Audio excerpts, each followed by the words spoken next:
Oh, yeah. Oh. Hey there. Hey.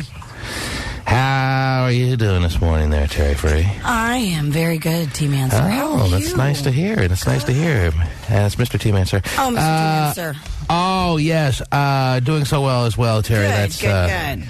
That's affirmative. Oh. Glad to hear that. Little Thursday morning action. You feeling it? What's going on? Sure. You checking out the MySpace of Elliot Spitzer, governor, the man with a face full of shame, Governor Spitzer, former now Governor Spitzer, Terry. Effective Monday. Oh, he's going to get a lot of work done between now and Monday, I'm sure. Have you seen the MySpace of this girl, Terry? Well, I read all about it. No, I did. I read. I spent all night messaging her, waiting for a response. Isn't she in hiding now? She is a little bit in a hiding out kind of situation. They interviewed her brother in New Jersey somewhere last night. And an aspiring actress, isn't she? Sure, every brother likes to hear that their sister's a high-class hoe. I knew it. Getting knocked around by governors. Told you, That's Mom. what I always wanted out of my sister. I don't know why she couldn't live up to the potential. Right. You know, Allison had a lot of promise, but to this day, governor has never paid her $5,000 for a little night of action. That's wasted talent. Nothing worse in this world than wasted talent. Nothing worse than wasted potential. But that's all right. Yeah. MySpace is out there, Terry. We're going to put up a link to it on the tmanshow.com before you even know what hit you this morning, so you can check out all her pictures. I don't want to get too deep into, I'm sure Governor Spitzer. I don't want to get too deep into this too early, Terry. But, because I'm paying for the whole night, because there's a lot to go over as far as her MySpace is concerned. Wow. She's got her own, she wants to be some music star, as everyone else in the free world does. She's got her own, she's got her own cuts on there. She's got her own single. Cool. And it's a fascinating MySpace page, as every one of the millions and millions are. This one probably today more than the rest of them. Yeah. As far as today's concerned. So we'll scrutinize every last inch of it. Yes. Like shaded, I'm sure. Okay, 2 inches, I'm done. That's right. Wow. And there's a lot to cover today, isn't there? Of course. Okay. Of course. You a little out of it? You all right? You ready to play? What's the story? I'm always ready to play. I'm just getting... I gotta get the thumbs up with you, Terry. I'm getting situated into the gay phone operator stick cam room because, I've decided to relinquish Terry, we left that with yesterday, all right? You are going to be a part of Terry Cam this morning like every other day, because it's ridiculous for you not to be, because nothing happened to such an extraordinary nature that would cause you to be in serious protest over Terry Cam, all right? So get yourself in Terry Cam. All the listeners were a little agitated with your antics yesterday. I said, well, let Terry have her little moment in the last hour of the show yesterday. She'll be back, suited up, strapping it on, ready to go to work tomorrow. And I'm not going to be made a liar. You're not going to make a liar out of me, Terry. Strap it on. Get yourself in your fascinating Terry Cam. The popularity of it is enormous, and that's all credit to you, Terry. And you will not be spending the morning in gay phone operator Cam, because it just makes him too giddy, and I can't stand that. All right? There are so many reasons. I've given you a couple of reasons now as to why that can't happen. All right? So, ladies and gentlemen, if you thought Terry, I got to call you Jerry, right? Yeah. If you thought Terry was being serious, she realizes now that she's got a duty to her fans of Terry Cam, and she's not going to leave you hanging. All right? All right. All right. I'm loading now. Oh, that makes two of us, Terry.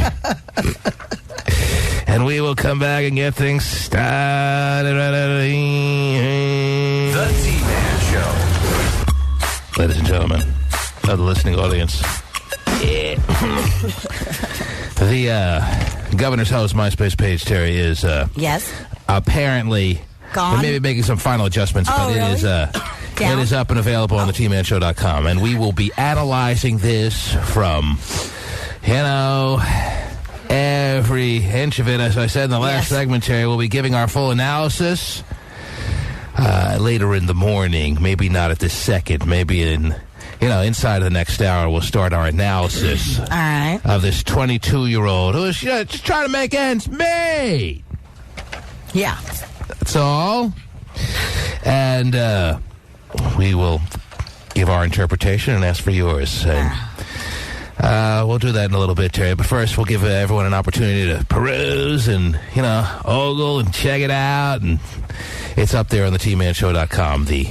I told you the woman would surface, Terry. I told you. I know you did. That she would become available to us all. I told you she'd be freaking hot, and everything I predicted is coming true, right?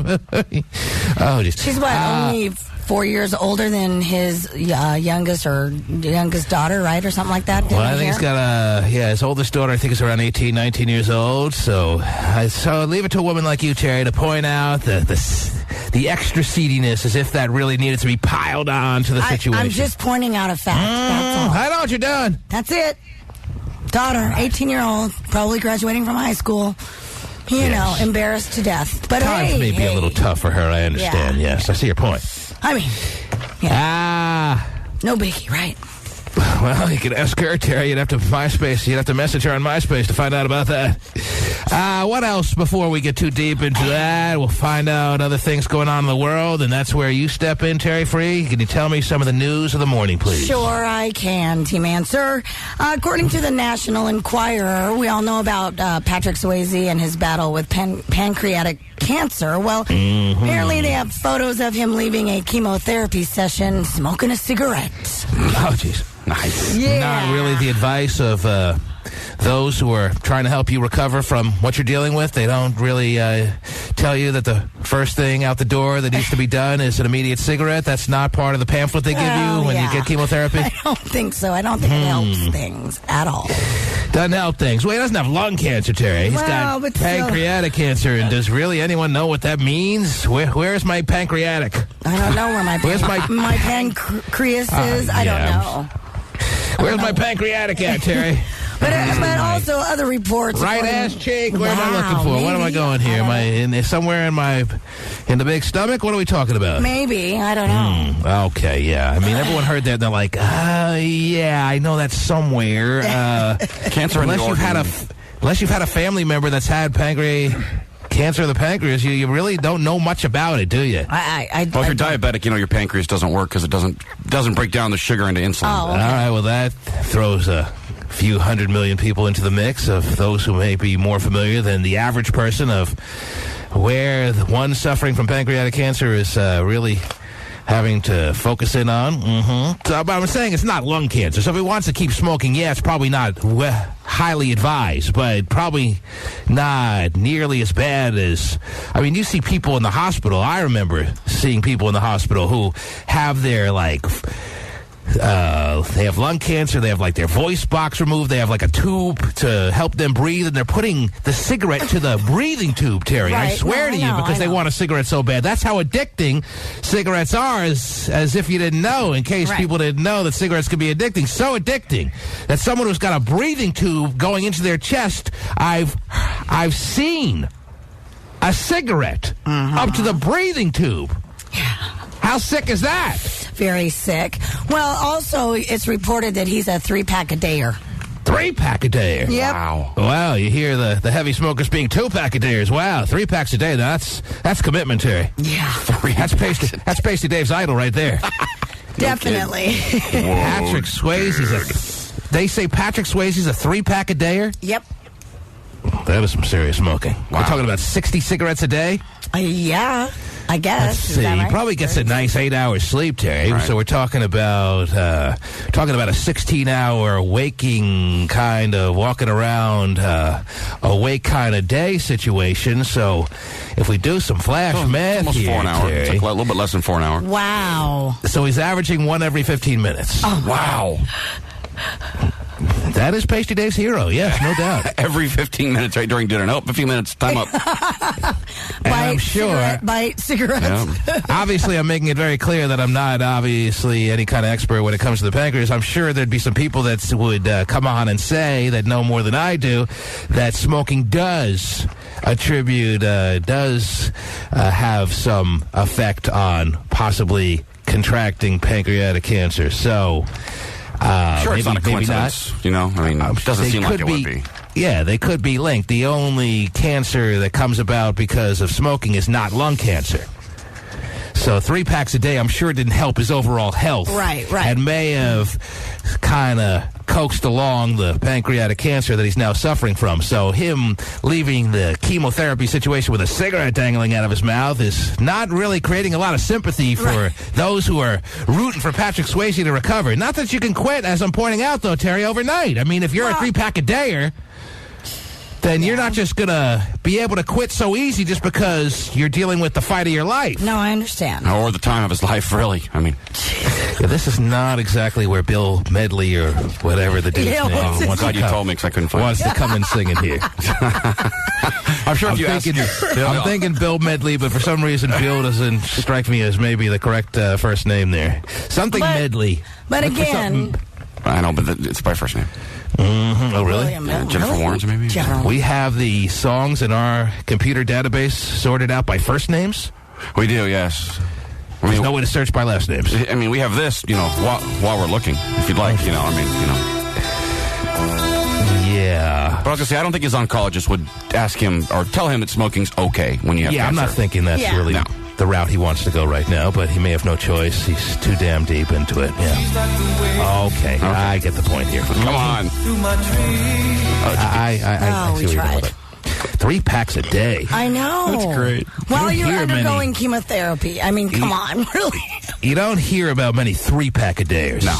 You hear a lot of 2-pack-a-dayers. 2 packs is usually I'm fully engulfed and engorged in the whole addiction thing when it comes to the cancer sticks there. You hear 2 packs a day, and it really doesn't get amped up much more than that. 3 packs a day. Yeah. Even now, the 2-pack-a-day is kind of a dying breed, too. Yeah, 2 packs a day is kind of a little bit of an endangered species. And don't get me wrong, I'm sure there'll be many a caller right now that'll call in and say, yeah, I know someone 5 packs a day, blah, blah, blah. I understand. But Patrick Swayze being a 3-pack-a-day, that is serious. Yeah, definitely. 1 every 15 minutes. I know. On a consistent basis. I mean, you're at the bar, you're at the club, you want to put, you're there for 3 hours, 2 hours, you want to do 1 every 15 minutes. Socially, yeah, you can make that happen no problem while you're, doing your drinking or whatever. But to do it all through the day, every day, that is commitment. Yeah. And it has him in a little bit of trouble, perhaps. Yeah. No, if I'm in Vegas, I could probably do 60 cigarettes in 24 hours. But then I cough for the next 2 weeks. Right, but you have day. to be a 3-pack-a-dayer, that means every day you're not, doesn't matter where you're at, what you're doing, what your day's like. Taking a shower.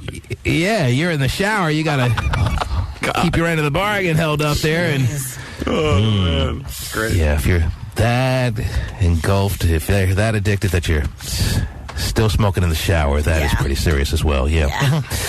So the video showed him leaving the chemotherapy spot with a cigarette dangling out of his mouth. Well, it's on the cover of the National Enquirer. The picture, A picture. Yep. He's going to say the picture was taken out of context? Probably, yes. All right. What else? What else is happening? We hope still he makes a speedy recovery so that Dirty Dancing 2 won't just be a forgotten thing, too. Right. Did they have it? Actually, they did have a Dirty Dancing 2, I think. Did. Havana Nights or something like that? Something like not that. Not that I would know or anything. No, that's the... maybe, yeah. I don't remember. Was that the... Yeah, I think you're right. For a second there, I thought that might have been the sequel to the Lambada movie, but... The Forbidden Dance. But, I think Havana Nights might have been Dirty Dancing, too. What else? What else is going on? Also, Joe Francis, Mr. Girls Gone Wild, he has finally settled his Florida case. Apparently, he was... he pleaded no contest to 1 count of child abuse plus several. So he's out of jail. Yeah, because wasn't he complaining about the unwanted butt sex? Wasn't he making a big stink about that, so to speak, Terry? About him being manhandled by too many prisoners that just were a little too after his ass, and he wanted to be put in solitary. Did he get his wish on that? And anyone follow up on that? Do you remember? He was having trouble in Florida, and he got moved to Nevada, where he liked it a lot better. That was he the got word. moved to like a Vegas jail or something like that, where they treated him a little bit better, and he can play the slots while he's in jail, or That's what? right. Yes. Keno during lunch and everything. Yes. Well, only in Vegas prisons will they allow that because it's legal there. Wow. He just posted bail for $1.5 million, so he got. So he's out. Yeah, out he's now. done. Yeah. But he served about a year in jail. Yeah, he did a serious period of time, and he was complaining that he was just getting targeted by all the inmates. His ass was on the block, and he wasn't hiding the fact that he was being really dealing with unwanted sexual advances. Right. Not the kind you can turn down, if you know what I'm saying, Terry. Yeah. Some complaints about some unwanted sex. So the To put only it thing, bluntly, Terry. So the only thing that he's really dealing with at this time right now, as far as court cases, is a tax evasion case in Nevada. So the sexual things are taken care of in Florida. But now he just has to deal with tax evasion in Nevada. And the big charge that was against him was that he taped underage girls? Was Yes, yes. That was the biggest problem In Florida, that he... right. Yeah. Underage girls that said they were 18 and signed a thing saying they were 18, but he's still liable. Right, yep. And he was still liable. They signed a release A waiver, form. right, saying a waiver saying they were 18. Yes. He films them. Yep. Turns out they're not 18. Right. And before you know it, he's pinned to the cell block C floor. Oh, man. With a guy named Spike holding him down. Well, you want to see Spike going wild right about now. Oh, and Spike goes wild. That is a memorable moment. Oh, wow. Well, that almost kind of makes you feel like it's a little unfair. I mean, even though the guy was making a ton of money in the kind of way that every guy's like, why didn't I think of that? That's so easy, and look how good a life that is. He was making money off having girls take their tops off, blah, blah, blah, and it kind of pisses you off as the average guy to hear about a guy getting, like, almost billionaire rich off that kind of thing. Yeah, Right. billionaire. Like billionaire rich off girls taking their tops off. So guys are not going to have sympathy for him. Right. But it almost makes you feel a little bad that here are girls who signed a waiver saying they were 18. He doesn't start recording them until the waiver is signed. And because it turns out they're not, he has to go to jail. He's liable for that. It almost feels like he got a little bit treated overly harsh. Or maybe that's just me. I don't know. His quote about Panama City was, this is a corrupt town run by corrupt officials. It's just a whole crock, a sham with trumped-up charges. I'm in a town of 7,000 inbreds who are totally corrupt. So he's feeling like you are, that he got totally screwed. Well, does the average person agree with that? Does the average person hear that Joe Francis had to spend a year in jail every day of it? Every day of it, he was running for his ass life, and he's only there basically because two girls said they were 18, signed a contract, a waiver, a release form saying they're 18. Then and only then does he turn the cameras right on their boobs. Turns out they're not 18. And he's got to do a year because of that. Yeah. I'm sorry. I feel a little bad. I don't. I didn't know they signed a waiver. They did. Well, 17-year-olds are not responsible, when they're not 18. It's not binding. I remember when I was like 13 or 14 years old. There's a New York Yankee named Luis Polonia. Oh, so good. Okay. He had the biggest mitt ever in the history of baseball. Because he was little, I think, right? He was a little guy with the hugest mitt. It was just the funniest thing to see in the world. Yeah, it was like Charlie Brown. Anyway, he has sex with a groupie in New York who says she's 18, shows him her fake ID or something like that, and it turns out she's 14. He got off on the charges, Terry, because he was able to prove that she convinced him that she was of legal age. Wow. Luis Polonia's laughing his way up and down the streets as a free man today and never spent any time in jail, at least based on that situation. And no time in jail, period, to my knowledge, Terry. And here's Joe Francis.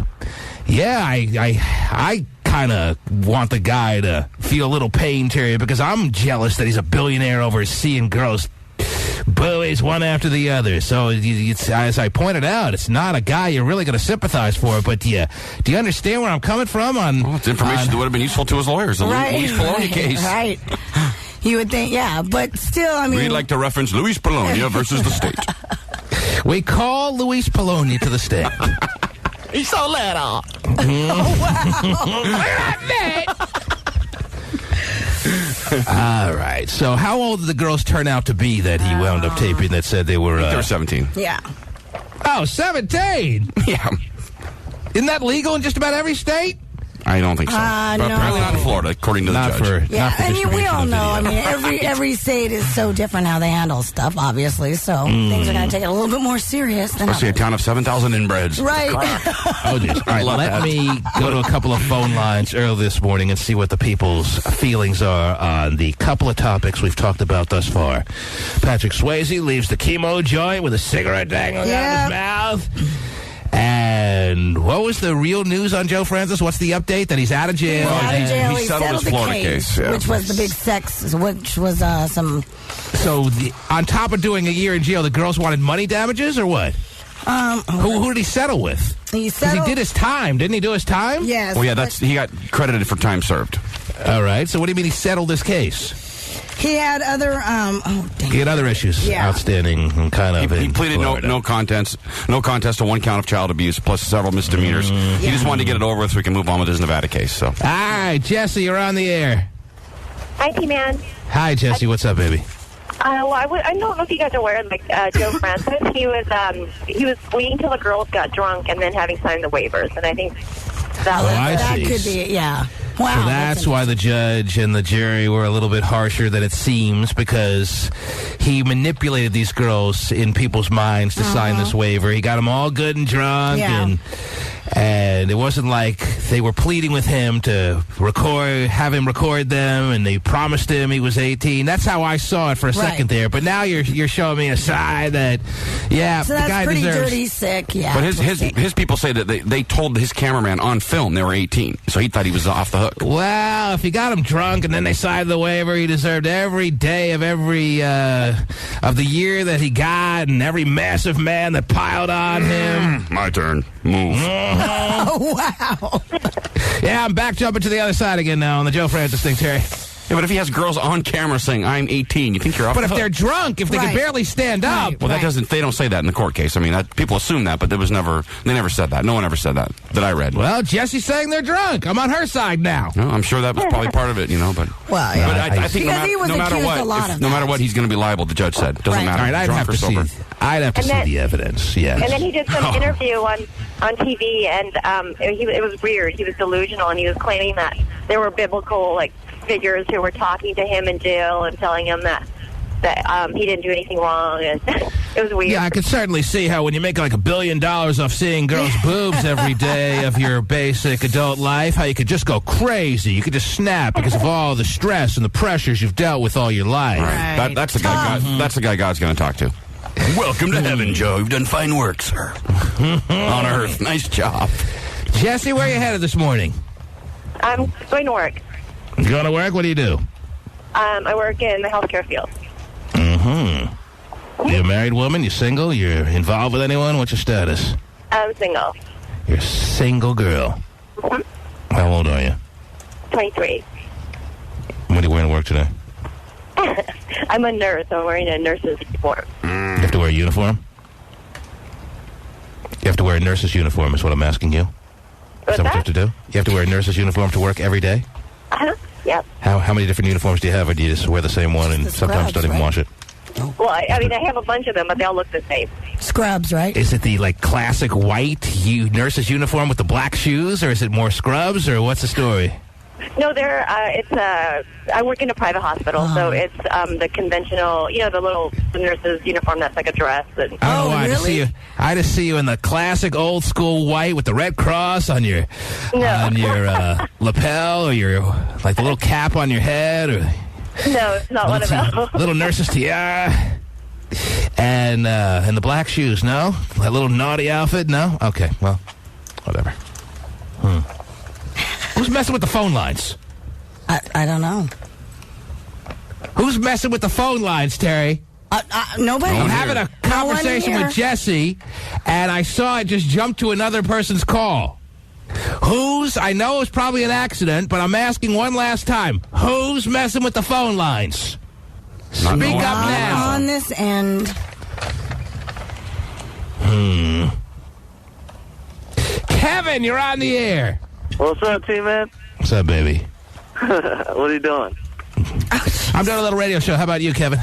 Oh, I'm listening to this tight radio show right now. Oh, jeez. Yeah. And now we're on it together. See how that works? Yep. What can I do for you, sir? Well, I wanted to say that, I mean, if some little hoe wants to go and get drunk, that's on her. You know what I'm saying? I've known since I was like 11. If I drink alcohol, I'm going to get drunk. If I smoke a blunt, I'm going to get high. So don't come at me with, oh, this girl was manipulated, because if she's at least even 15, she knows what the heck she's doing. So, you know what I'm saying? So even though Joe Francis made over $1 billion, putting out tape after tape, living the life that we all pretty much, let's be honest, dream we could get away with, of just going up and down the beaches, getting girls to take their tops off, you feel sorry for him and what happened that caused him to go to jail for over a year and deal with all the men in prison that obviously didn't feel sorry for him and made them feel their wrath. You kind of feel sorry for the way it all went down for Joe Francis. Is that what you're saying, sir? I mean, he shouldn't have been in jail, but as far as what they did to him in jail, I think that's kind of funny. Got a little bit of taste of his own medicine. But, just a little medicine, Terry. Yeah. They more than a spoonful of sugar to help this medicine go down. So that begs the question then: would you take $1 billion in a year in jail in order and have to get sodomized? But when you get out, you have $1 billion. Would you? So basically, would you want Joe Francis's life over the past 10 years? Yeah, but you look like you. You can over be the you. past. Actually, it's covering now the past 15 years, I'd say. Right, I think the Girls Gone Wild thing probably started in the early 90s, late 80s? What? When did the first tape really 90s, come out? like 95 early 90s, maybe, right? something. Yeah, you think it was as late night? as 95? I think it made for some great late night entertainment, though. Yeah. I was like, I'm never buying this crap, but thanks for the commercials. I'm thinking like early 90s is when I first started hearing about the Girls Gone Wild thing. Maybe it was more mid-90s, but whatever. Okay, so the past 10, 15 years, Joe Francis's life, would you want it? Would you want to get... how much again? And he still has, obviously, most of that money, if not all of it, still sitting waiting for him now that he's out. So that's all factored in here. Would you want to be Joe Francis? Would you switch places? No one likes to answer yes when you say, would you switch places with anyone? But let's just say, all of a sudden, the life he had is you.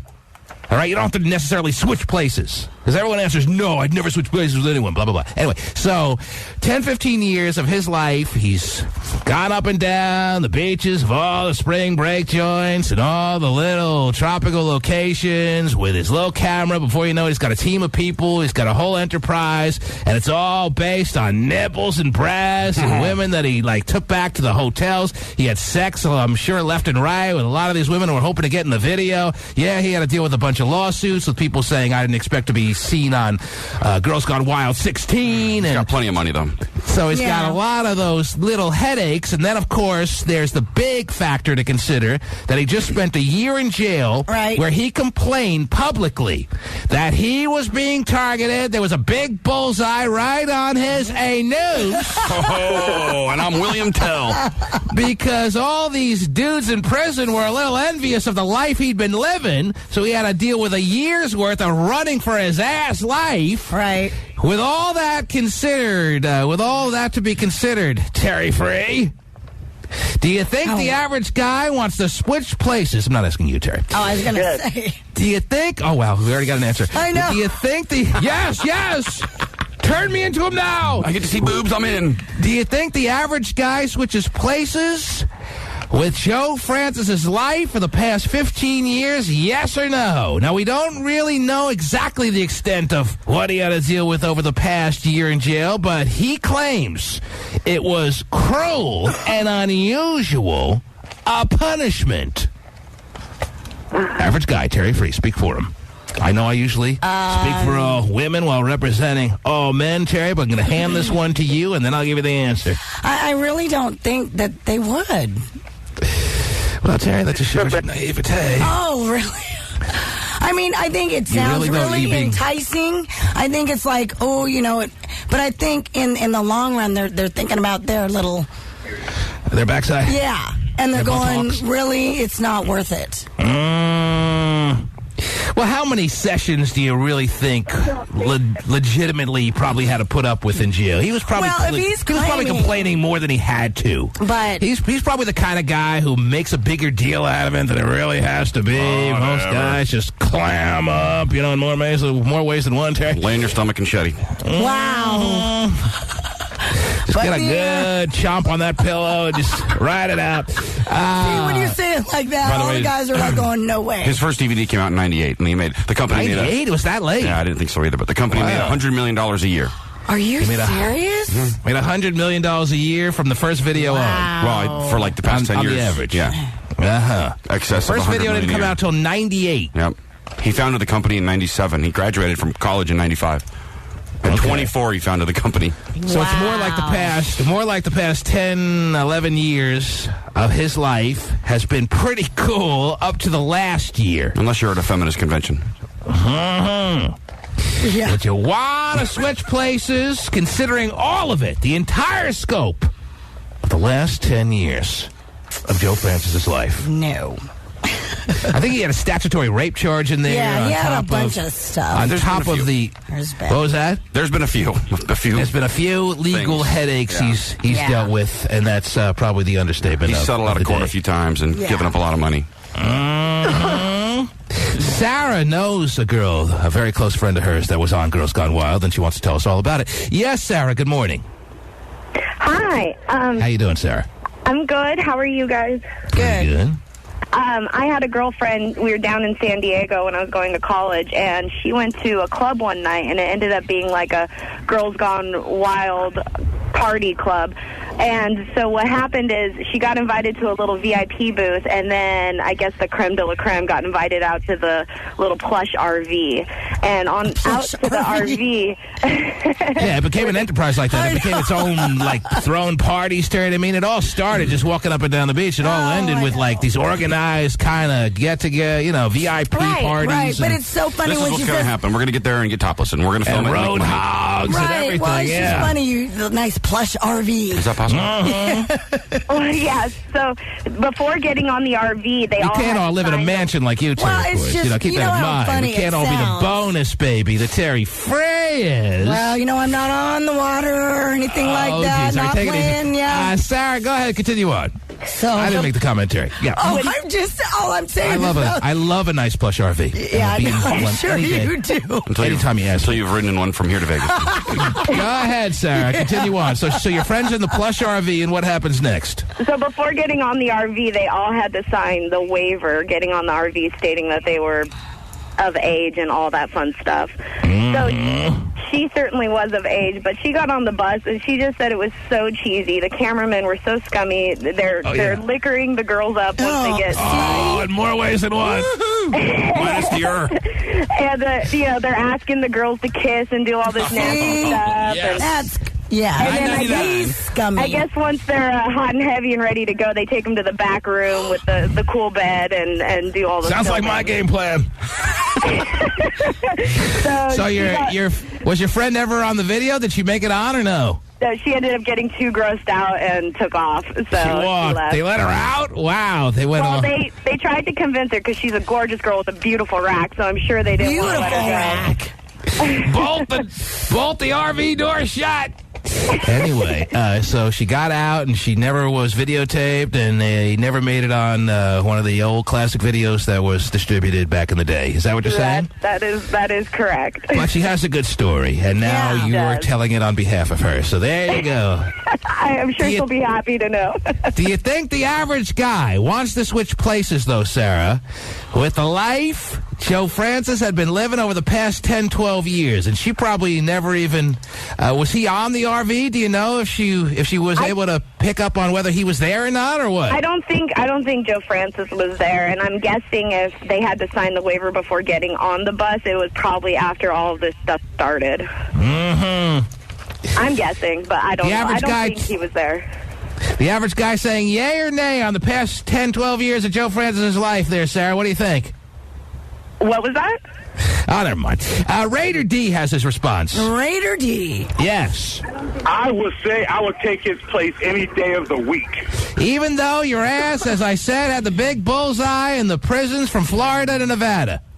Hey, I'm a big man. I can hold my own. They won't zip this ass.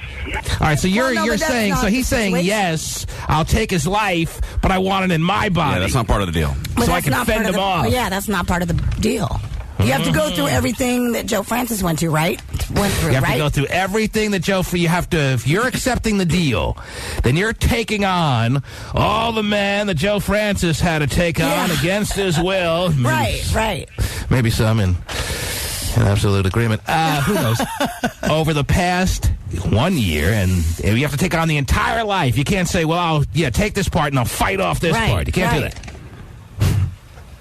But isn't it just like a guy to say, yeah, I'll take it, but... Right. That's where you're going to take it. Make sure you're aware. The T-Man Show. Is Marianne speaking out about her marijuana bust? That is also real. The attorney for former Gilligan's Island star Dawn Wells says someone else drove her car and left the pot behind. Yeah. As for why she was driving erratically, she says her car is new and she didn't know where the heater control was.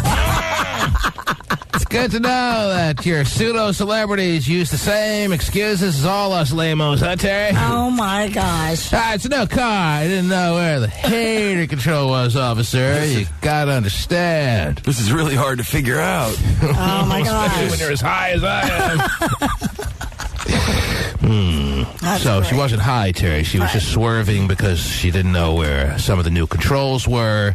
It wasn't her marijuana. It was a friend's. Didn't even know it was in the car. She's a 69-year-old woman, still using the same excuses as any old 18-year-old. Isn't it beautiful? Yeah, it's great. Trying to light the joint with the cigarette lighter from the car. We've all tried. They don't even make cigarette lighters anymore, woman. It's not the 50s. Wow. All right. It's good to know. Anyway, Terry, as you know, the scrutinizing and the overall just critique of the MySpace profile that is up on the tmanshow.com of Elliot Spitzer, the former governor, the man who went up with a face full of shame and had to resign yesterday, Terry, in front of the whole world with his wife just looking all disheveled and just... Yeah, she looks tired. Defeated. I love my husband. Where's the scotch?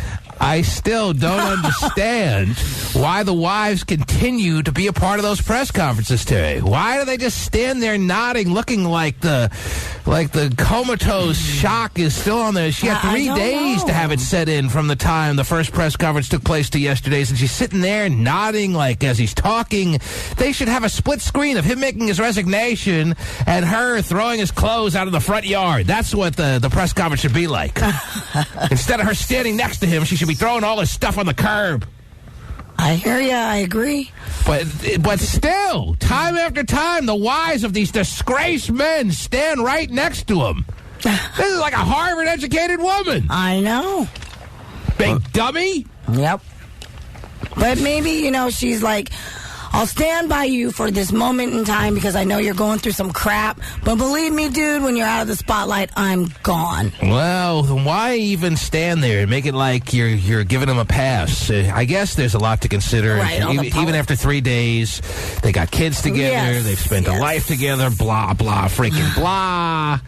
So it's easy to say that she should be throwing his stuff out while he's making his press conference, and they should have that split screen going on, which I think would be really entertaining.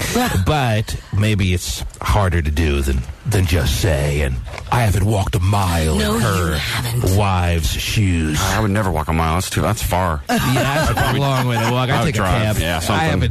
I haven't taken a cab in her shoes, Terry. So yeah. But what else? I read that there's a psychologist came out with 3 reasons why women stay with their political husbands. If you do care.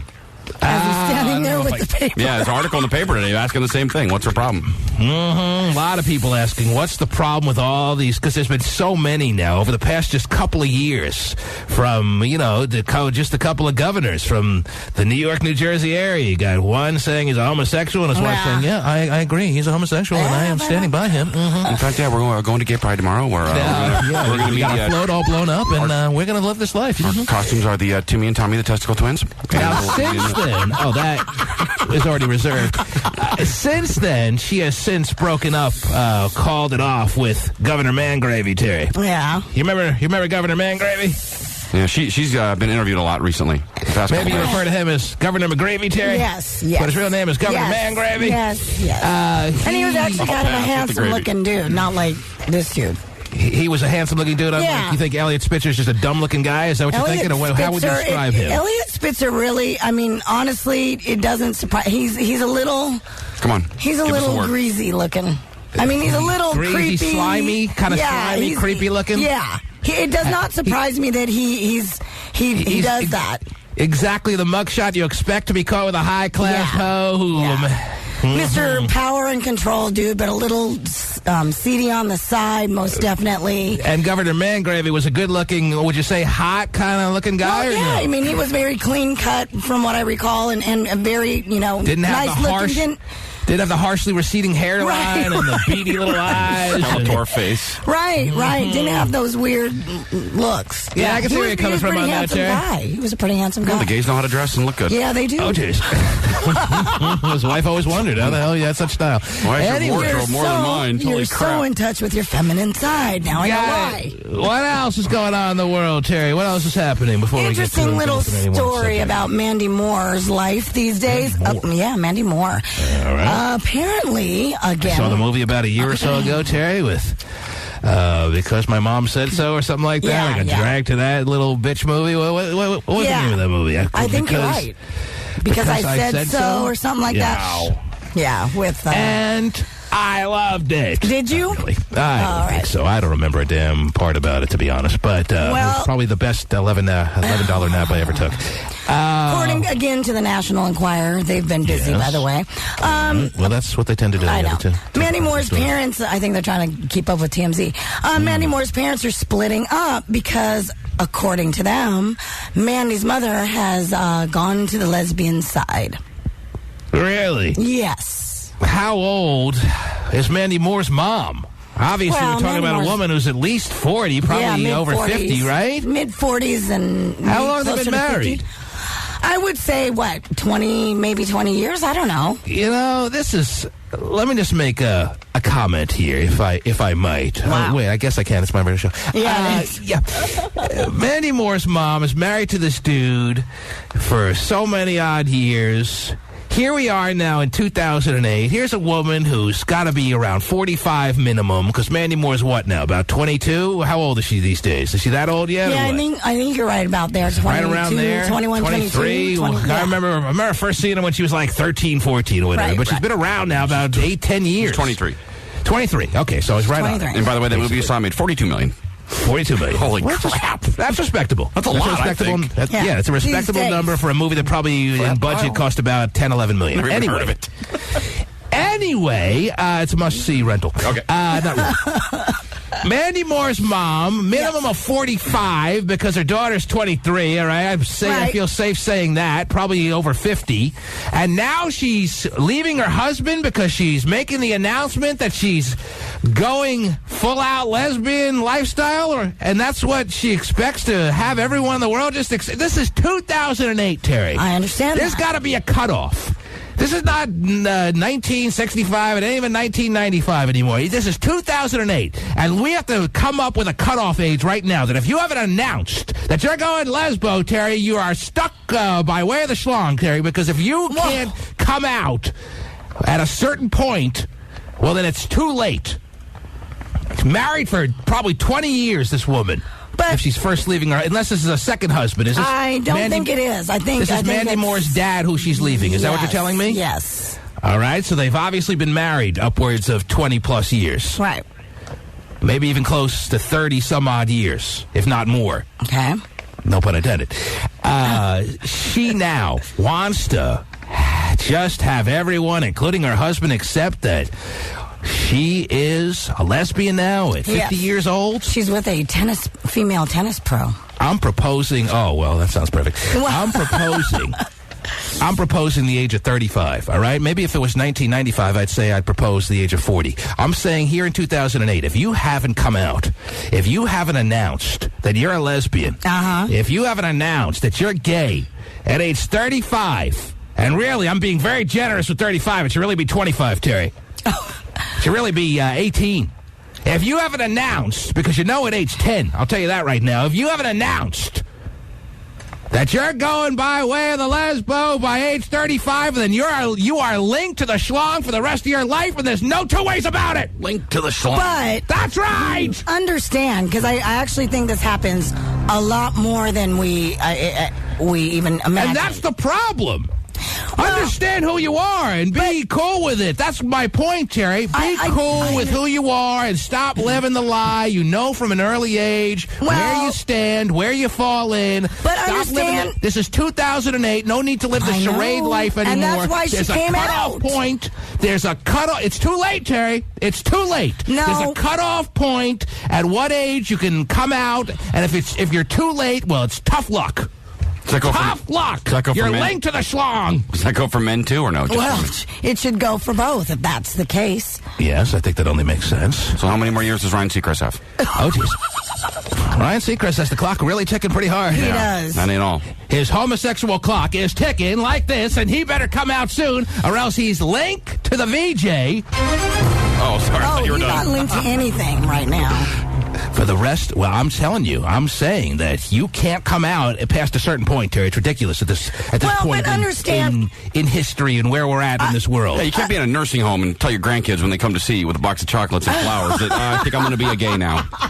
There's got to be a cutoff point, is what we're saying, Terry. Why, really? I mean, but the thing is, wait, stop. Because there shouldn't be the shame in hiding who you are. I understand that, it's but absurd.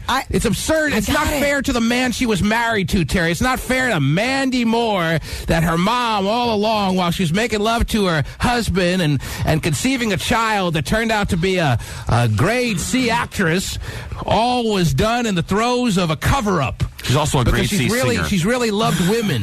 But the thing is, understand, Come on, she's yell into the song probably, again. One more time. Come on. you know, back in the day when and granted, we know it's 2008, you shouldn't have to hide, yada, yada, yada. But the thing is that the reason why she's is more comfortable coming out now is because she has discovered who she is. Whatever. And come to grips with it because, Past the time limit. No, it's not. Past the time limit. No, it's not. It happens all the time. 35 is the official cutoff time, and in the next 10 years it gets moved down to 30. I'm giving a 10-year window to stretch it to 35. No. If you don't make it clear who you are by age 35, if you're a woman and you haven't announced that you're a lesbian by 35, then you are linked to the schlong for the rest of your life. Whether you like it or not. Nah. And that's all there is to it! It's crazy! This is insanity! It's just sad. I'm a lesbian. I just want everyone to know that it's been that way all along, but I finally feel comfortable in letting everyone know. So, hubby of the past 30 years, it's been fun. Thank you. But we don't know. Sad to have to hide it. I'll leave you with the DVR and all the CDs that we've collected over the years because of all the times you've put up with realizing that there's something wrong in our marriage, and now you know why. But who knows if they hadn't, if the husband and, you know, if Mandy Moore's father and mother didn't have discussions a long time ago, and she said, you know, I'm not in love with you. I believe I know who I am, but I'm just trying to. This is not Hillary Clinton we're talking about that has a whole political career to worry about, Terry. But you have Mandy your daughter. Moore's mom. There's no reason. You still have to consider your daughter's feelings and her career and all that. She knew long before Mandy Moore became popular, if she ever did, Terry, that she was a lesbian. Mandy Moore's mom knew from before she got married that if she truly is a lesbian today, like she's saying she is, you're announcing right now, you're saying that, and I hope this is a true story after all the rant I'm going through here, Terry. You're saying that Mandy Moore, your story is leaving her. Mandy Moore's mom is leaving her husband because she has made it clear to him and everyone else that is interested in hearing that she is a lesbian. Well, that means, if that's the case, that she has been a lesbian for a long time, Terry. It didn't just happen when she woke up on Tuesday morning of this week and lo and behold, things had changed. Wait a minute. I'm wearing a flannel tucked in the jeans with no belt. What happened? This didn't just happen this week, Terry. This happened a while ago. I understand. Long before Mandy Moore was born. Elton John married a woman in 1984. I mean, come on, really? Well, in 1984, it was a little bit more understandable. So that's why I wouldn't put a... But it's sad he has to do that, though. You know, it's just sad people have to hide from who they are. That's all I'm saying. Yeah, well, not in 2008 as much anymore. Okay. Still to some extent, but not nearly. And there comes a point where if you don't have the courage, well, then you are tough-lucked out. Let's come up with the age. If you don't think it's 35, Terry, let's figure out the age. Where if you don't make the announcement, tough luck, you are linked to the schlong. If you're a woman, you're linked to the VJ. If you're a man, even if you want to come out, if by the day before your 35th birthday you haven't made that announcement, you can forget it. Yeah, 35's too young, dude. Keep it a little higher. I don't think there should be a cutoff, although I understand. You believe you can come out in the old age home? Yes. Really? I do. Believe it or not, I do. Tell me. I do. But the thing is, you have to understand, it's very difficult, regardless. I mean, as the older that you get, I mean, even though it's an inner struggle. And I know we're in 2008, but she's not in the mindset of 2008. She's still, you know... It's still not necessarily an accepted thing, and then you have to deal with your adult daughter and, you know, who's in the limelight and all that crap. You're trying to bully me a little bit, Terry? Maybe I'll let Mandy Moore's mom slide a little bit because she's been grandfathered into all the fears about coming out, Terry. I'm just talking about the homosexuals of today. What is the cutoff, or else you're tough-lucked in the situation and you are having to stick with where you're at?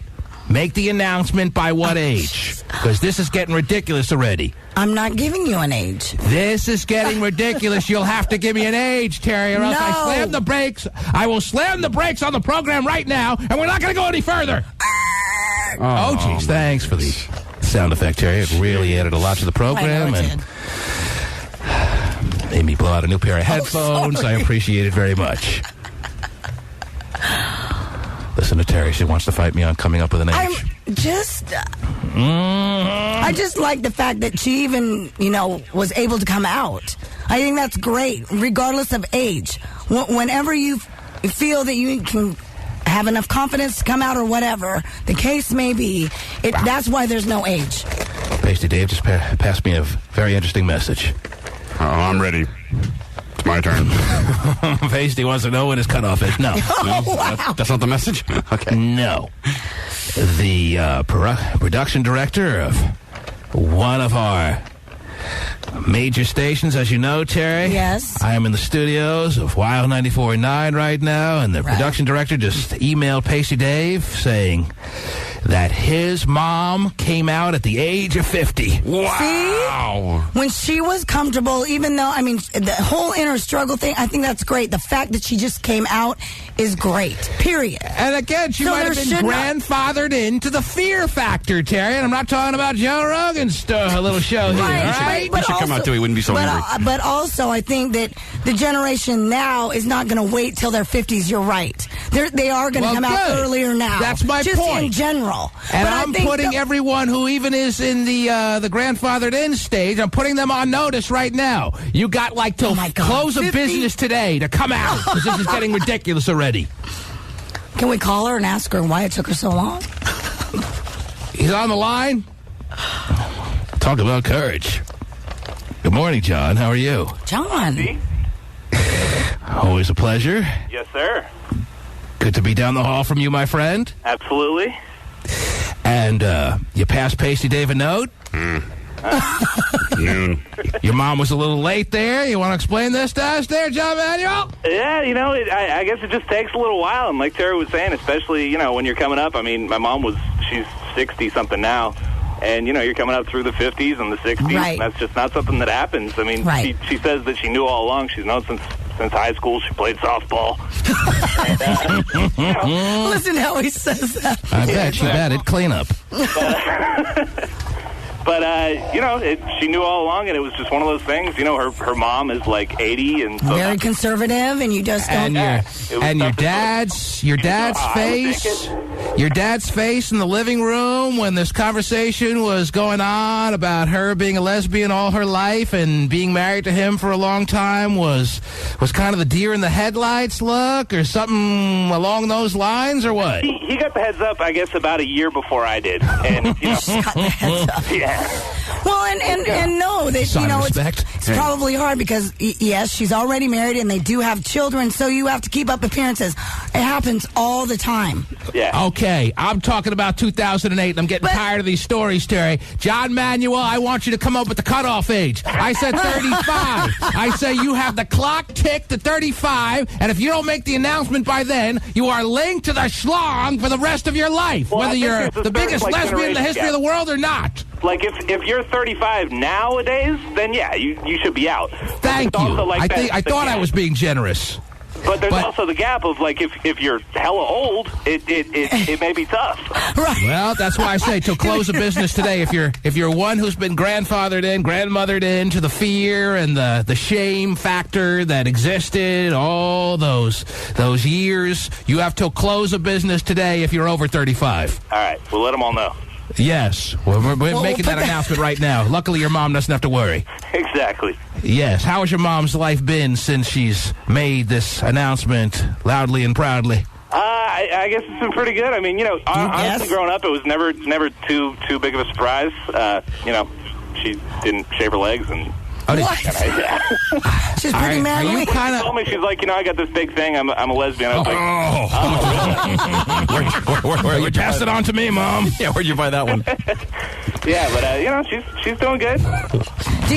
Does she have a partner? Yeah, she's got a girlfriend that's going on a couple of years now. Wow, and you guys get along? Yeah. Cool, her girlfriend was married for a while too, and see, common, yeah. Is there a Subaru Outback or a Ford Ranger in the picture? No, just wondering. Couple of Harley Sundays or no? Right now. How has your life been since the announcement? Everything's kind of still the same? You feel a little different about yourself and just the world in general, or just what's the story there? It was a little weird because she came out when I was in high school, and so obviously it's a little weird when you're in high school and you're trying to come up with reasons why your mom is bringing someone else to the PTA meetings and stuff. And it's not a man. Right. But well, maybe you should shoot Mandy Moore an email this morning and commiserate and share thoughts and bond and tell her all the positives and all the other things you can offer, right? From your years of experience. You've had 10 years to have this sink in now, right? Yeah, why not? I'll help her out if she needs some counseling. I'm sure you will. Yeah.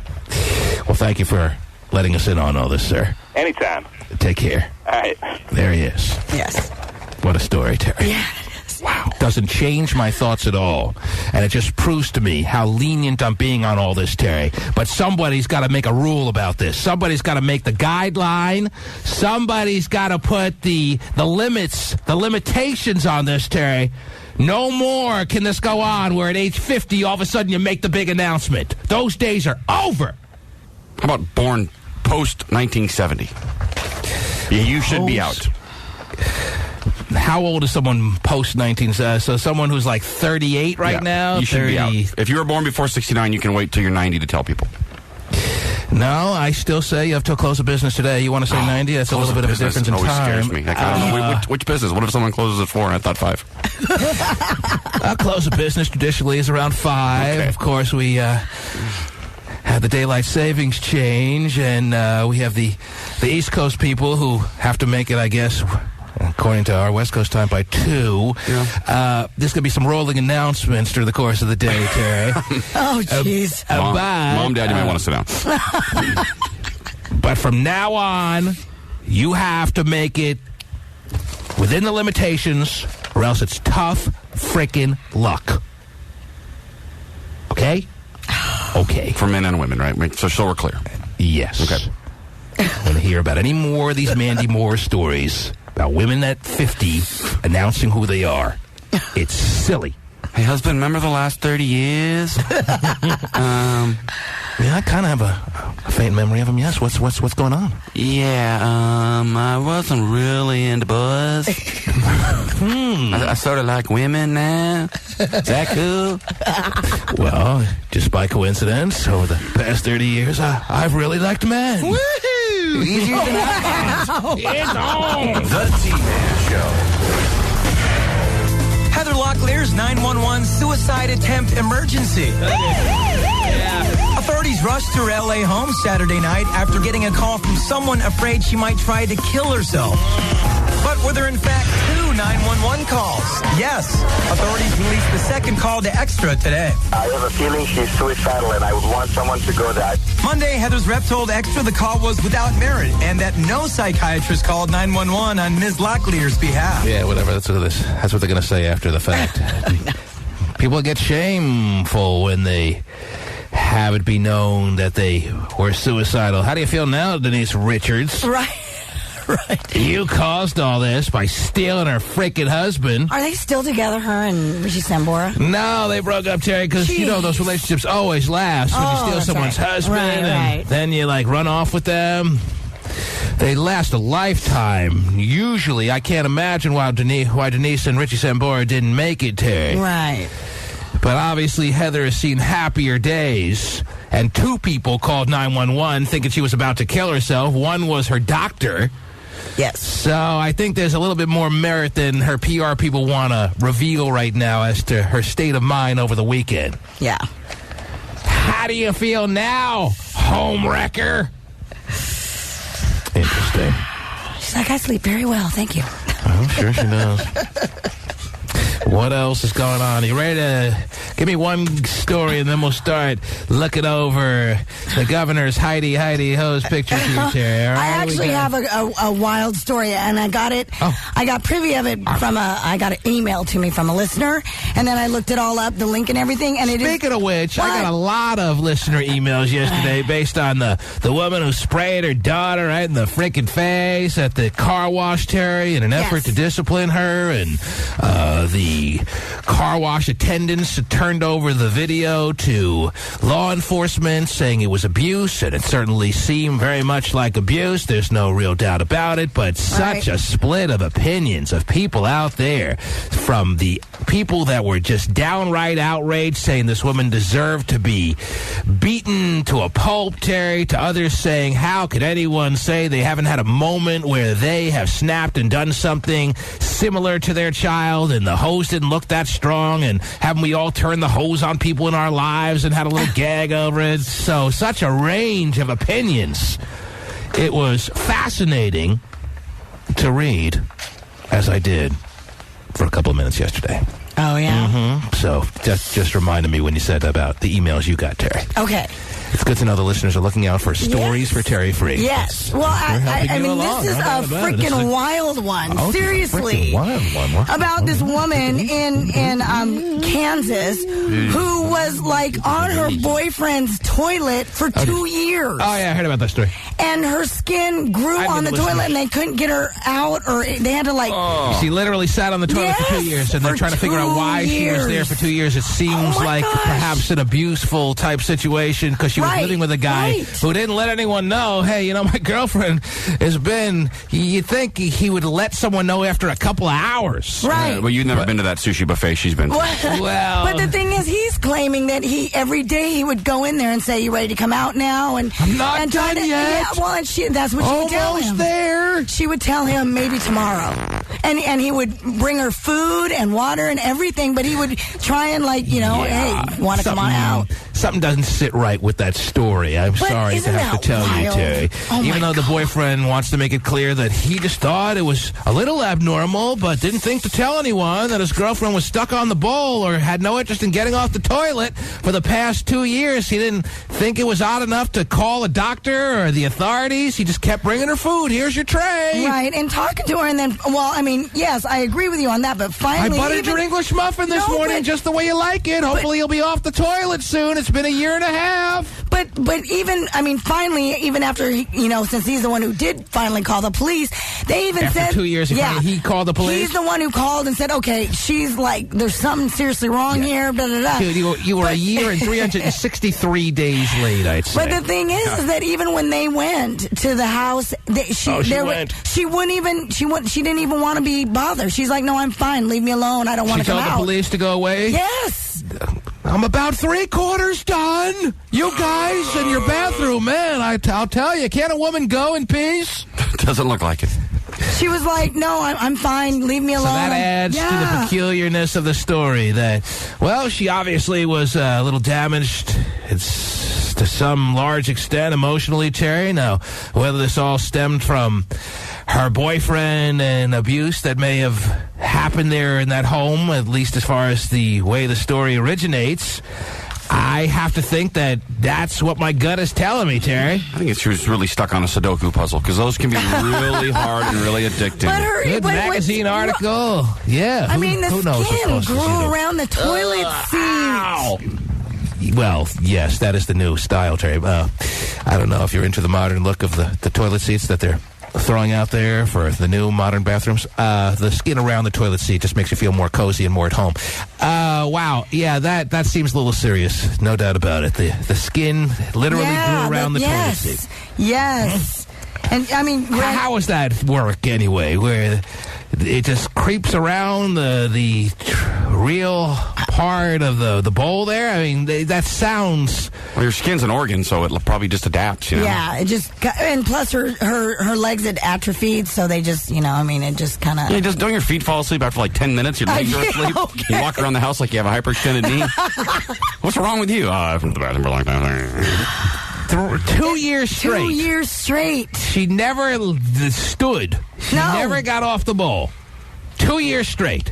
2 years. And he kept bringing her food. Isn't there something? Asking her every day. Let's say he wasn't the abuser. Right. Can he just be chucked in jail for just an overwhelming amount of stupidity that he kept bringing her trays of food for 2 years straight, thinking that everything is not to the point where he needs to call the police? But then after 2 years, he said, okay, something's amiss here. I better call someone. Yeah, it's almost like aiding and abetting. Right. Well, but they are looking at pressing charges against him, actually. I would think so. I think somehow he's more linked into this than he's trying to innocently portray himself. I have to believe, Terry. Yeah, she kept telling him, maybe tomorrow. And he's like, all right, maybe tomorrow. That's his side of the story. I believe you. Isn't that wild? Although you've been telling me that for the past year and 3/4 that maybe tomorrow you'll get off the bowl. I believe that tomorrow's going to be the day. Gosh. But just in case it's not, what would you like for dinner tomorrow? Because I'm going grocery shopping right now. Would you like the salmon again? Or bizarre. Well. And nobody has any other thoughts as to what could have happened here? It's still more or less a mystery as to why a woman would want to stay on the bowl? So if it wasn't abuse and she truly wanted to stay on the bowl, or just was just mentally deranged, and even the mentally insane want to move, don't they? Yeah, you would think. They want to play Connect 4 or something. Can the story just be a scam, Terry? To try to get wondering if it's not true. Getting a little publicity for a couple of people out there, or what? No, it's off the AP. Oh, the AP! Why don't you say so? And talk about all the TP that was a part of the story. Wow. Mm-hmm. Just I don't bizarre. know. No, A lot of people make up some fake crap, Terry. I mean, we hear that every day on the phone lines. People like to get their couple of minutes. I understand that. You would have no circulation to your feet for 2 years. I mean, your feet would fall off. It almost seems physically impossible to be sitting on the toilet bowl for 2 years. Yes, I mean, try to do it for an hour today and see how ridiculously hard it is. Yeah. No, I know. All right? I mean, do we put her in the Guinness Book of World Records? Is there any any record that she broke based on this, or what? I don't think there was a standing record, so to speak, on the longest bowl experience. I mean, she is in stable condition at the hospital, so, yeah. Does somebody wants to get their name put in a record book try to break this now? Because 2 years is going to be hard to top. Yeah. Crazy. Oh, my gosh. I'm kind of thinking I want to have sex tonight, honey. You coming in anytime soon? Maybe tomorrow. Yeah, if this is a true story, Terry, this guy has to be somehow seriously involved with her feeling the need to stay on that bowl. I mean, and the police went to the house. They found her, clothes on still. Her sweatpants down to her mid-thigh. So she had her sweatpants around her legs for the whole past 2 years. Apparently so. And she told the police, she said that she didn't need any help, that she was okay and did not want to leave. I'm not leaving. Right. But can you turn the TV in my direction? American Idol looks really good tonight. I mean, do you have any entertainment? Is there a TV in the bathroom there that maybe will explain a tiny bit of this? That you can say, okay, well, she had a TV there that she could watch for the past 2 years. Nothing like that? Not that I read. No, not that I read. Terry, if this is true, believe it or not, after all the stories we've gone through over the years, this honestly could be the weirdest one of them all. Okay. If it's true. According to all the news sources, it is very true, and she's in the hospital. They had to pry her off the toilet seat because of how her, fat and She went to the hospital with it on her. Was she a really large woman that, I'm trying to figure out how this makes sense. The only way it can make sense is if he's an abuser, maybe he super glues her to the bowl, and maybe after 2 years the glue dissolved in some sense, and she just... I'm trying to figure it all out. Or she felt so threatened by him that she was told if she ever got off that bowl, she would die immediately. Maybe then it doesn't take on the mode of the weirdest story we've ever heard. If it turns out that he was an abuser and he made her feel so abused and so threatened that he told her if you ever get off the bowl, you're going to die, and that's why she was on it for 2 years, then it's a weird story, but not the weirdest of all time. Anything else? I can't think of anything else that this could be... The story's details could turn out to be that doesn't make this the weirdest story of all time. I know. But if he wants her on the bowl, he's not going to call the police at some point, Exactly. If which he is wants why to keep her there, yeah. Right. I mean, he wouldn't call the police. He would just keep her as a hostage. But why after 2 years is he all of a sudden inspired to call the police? That's everybody's question. They talked to one of the neighbors who said that he hadn't seen her for 6 years. Right. And that she even prior to not seeing her for 6 years, she had a job and she was working at a... Yeah, someone wants to be... There are a lot of recluse kind of hermit-type people, too, but they don't stay confined to one little... And if you're going to stay in a chair, maybe. But the toilet bowl, I guess, well, if you're going to stay seated in one spot. Yeah. And they even said that when they took her to the hospital, she still didn't want to cooperate with police or the medical people or anything. I want my bowl back. They were just, How wild. Yeah. Yeah, the boyfriend should be in a little trouble. Yeah, definitely. That looks normal to you? I think maybe a mild bit of interrogation may be necessary here. The one-way glass, a couple of questions for this guy. Wow. Yeah, and they determined, no, she was not glued, so the whole super glue idea, not true. Mm-hmm. She wasn't tied, she wasn't restrained in any way, just sat there and... Dave, you're on the air. Hello, real quick. I got a couple of minutes here. What do you got? Hello? Yes, Dave. Yeah, man. How do you sleep, man? How did she sleep? Sitting down. Yeah. That is a reasonable question, Terry. I mean, maybe she just got used to it over time, but over the first couple of weeks or so, how do you sleep not being able to stand? She didn't stand up. She just voluntarily, at least the story is right now, decided to stay on the toilet bowl for 2 years. How did she make a life out of that? That's like a lifetime, Terry. I 2 know years. that. What did she... If you sit on the toilet that long, you get hemorrhoid, man. We got a million questions here, Terry. And this question is one of the many, but yeah, certainly one that has to be fired out first. How did she sleep? How did she... A million questions. Any answers? Hemorrhoid. Yeah, the sleep question is a little, perhaps, more general and more needing to be answered first than the hemorrhoids. But yeah, thanks a lot, Dave. How did she sleep, Terry? Pillow nearby or anything? Or I don't know. The only details I've ever gotten in reading in the MSNBC story, the AP story, they just talk about how, the boyfriend kept bringing her food and water and everything and asking her, hey, come on out. And she'd say, maybe tomorrow. Maybe tomorrow. And they're just, they haven't even... Nobody can make heads or tails out of this. Right. Wow. Do you play with yourself a little bit and pass the time or what? What do you do there, I Terry? don't know. I don't... Yeah. Wow. Even if you offered someone a $50 million, are you willing to sit on the bowl for a year? A year? You're going to sit on the bowl for a year for $100 million. No. I don't think you are. It's impossible. Yeah. I mean, I agree with Hot Shot with the whole sleep. You're not taking a shower? You're not? Yeah. In. You're in? You're washing your underarms with the toilet bowl water? What are you doing there? In. You're in for $100 million. Yes. $100 million a year on the bowl. You can't get up. Oh, man. You're not doing it. You're not making it past the second day. You're saying, I believe that you're in. I believe you're trying it, right. But you surrender by the end of day 2. So if I try, do I get the money prorated? So like 3 days is like $1,000 or something, or no? No, you either make it or you don't. All right. If you don't make it, you've wasted 2 days of your life. I believe you'd accept the offer, but by the end of day 2, you're throwing in the towel. Okay. Can I buy one of those 80s little cushion toilet seats people used to have? Oh, I missed those, yes. They're still available. The ones Went from there to the beanbag chair. It was beautiful. The T-Man Show. This album isn't even out yet, is it? I don't know. Tell you what, man.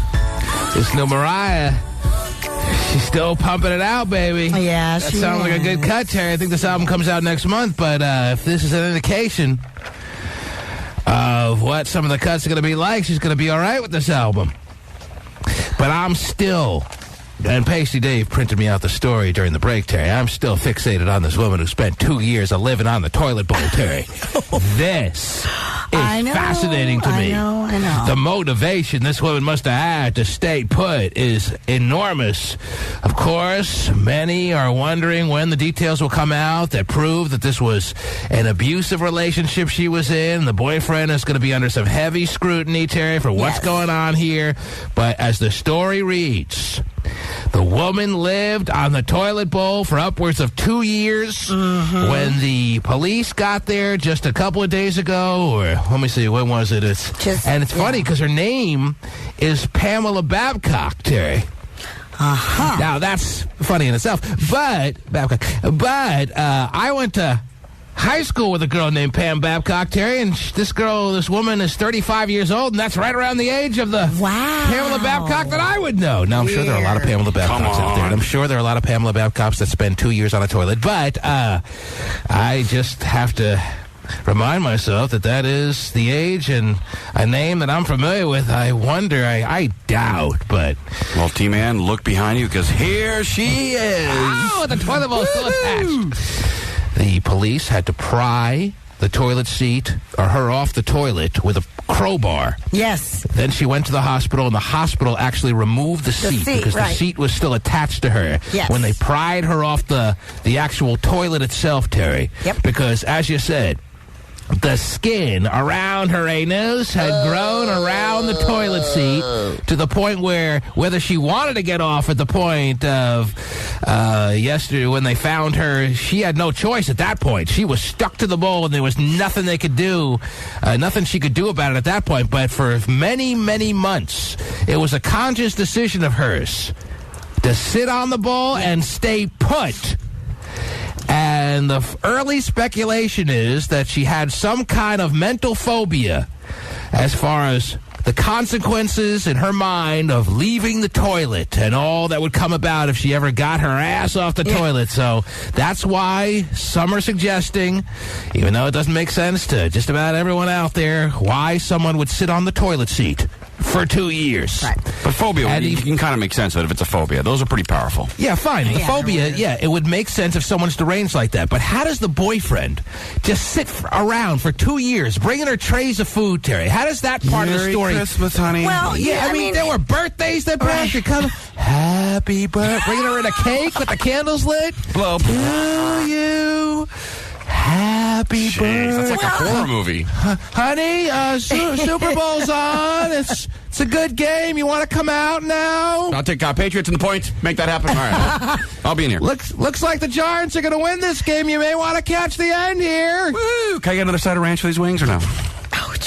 I mean, fine, you want to talk about if they discover this woman in a house by herself, and then you want to talk about phobias, and you want to talk about mental illness, then fine, the story makes a little bit of sense, and it's not the weirdest story in the history of the world. But you throw in the factor that the boyfriend's bringing her trays of food and not telling anyone for 2 years that she's attached to the bowl, then it becomes the weirdest story ever. Ever. That's weirder than Silence of the Lambs crap. That's weird. Yeah. Very, very weird. Yeah, he's definitely in trouble for aiding and abetting this kind of behavior. Well, the boyfriend, Corey McFadden, has already made a little bit of a statement. He said, as it pertains to his girlfriend being on the toilet bowl for 2 years, quote, she is an adult. She made her own decisions. I should have gotten help for her sooner. I admit that. Are you sure? But after a while, you kind of get used to it. What? I mean, you can, that is just... Okay, by the way, that's not normal. Right. That's the statement of the 36-year-old boyfriend, 1 year older than Pamela Babcock, his girlfriend, on the toilet bowl. Yes. For 2 years. You know, I think gay phone operators ask me attached to his chair in front of his computer. He's on that thing all the time. It's amazing how he'll spend days upon day in and day out on his little chat room in Tari Cam and with the same red tank top on, never leave the spot. But there's a guy cool with not showering. Every once in a while, you do see him get up, get a little leg exercise of some sort. Oh, he's giving you the middle. In the last segment, I'm sure he's giving a lot of guys. Yeah. In the last segment, can I tell you I saw his naked bum today? In the last segment, Terry. Yes. I don't know how to respond to that. In the last segment, you had Hotshot Scott saying, yes. And you know he's obviously joking around when he says that he would take $100 million in the offering to sit on the bowl for a year. He doesn't know if he can make it 2, but for $100 million, he would at least make the effort to sit on the toilet for a year. How about we cash no taxes, right? I was thinking during the break. Why don't we make it a bit more realistic? Why don't we make it a little bit more doable, if you will? Why don't I offer you here's the offer. $5,000 in cash to sit on the toilet seat and not get up for a week? A week? It's doable. We put a camera on you. The listeners can watch to make sure it's confirmed. It'll be like Big Toilet Brother. We could... Big Toilet Brother. Does he do it at his house, or does he have... He can do it at his house. Okay. We'll give him a little mental time to get prepared for this. We start at Monday morning at 6 a.m. Hold on. Do you want to see him I'll tell you what. All you have to do is make it to Friday by the end of the show. So it's not even 5 days. I'll make it that easy for you. But you can't get up. You can't get off the toilet seat from Monday at 6 a.m. till Friday at 10 a.m. And I will give you, out of my own personal cash, I'd rather spend it on Governor Spitzer's Heidi Oh, Jerry, who I'm in love with, looking at her MySpace. I saw it. I got it up. For the past 12 hours. Oh, I got it up too, baby. No, the MySpace. Yeah, I understand. That's what I was talking about. Mm-hmm. Yeah. I have it available for everyone, by the way, on the TManShow.com. If you want to see Governor Spitzer's little hooker, you can look at her MySpace page on the TManShow.com, and we will be analyzing her pictures in a full analysis mode in the next couple of seconds. But I want an answer about this offer I'm making you. My own personal cash. I'm offering it to you. Monday morning at 6 a.m., you plant yourself on your own toilet seat. Okay, if you want to see him contemplating, he's on stick cam contemplating. Hotshot Cam will be going strong. The listeners can follow this. They can make sure, because I obviously won't be able to verify. I'm not going to watch you 24/7, but there'll be somebody watching you at all times, because we'll put a camera on you. The listeners, you can have a laptop. Should we give him access to a laptop? Does that sound fair, Terry? He should have I think so, If he wants, he can have a laptop on his knees. But the point is, he can have people bring him food. Yeah, his wife is loving this idea, driving herself to her class this morning. But the offer is a valid one. I will give you a check. I don't think they'll make you pay taxes on this, so it probably is a full $5,000 in cash. I don't think they would see this as income. It's a wager. It's money won in a little bit of a bet. You said you would take $100 million for a year. I'm saying let's really make this legitimate. Let's make it realistic. Monday, 6 a.m. to Friday at 10 a.m. You never leave the bowl between then. You get $5,000 cash. He needs some time, T-Man. He needs some time. Do you need some time? Hold on. I'm going to show everybody he's contemplating. In the meantime, you can go to the stick cam and see Hotshot contemplating. While he's thinking this over, let us go to the phone lines to talk to this guy. He's a gay phone operator. He's so gay. He's so I know what he's going to say. He wants the offer. And now, here's Gay.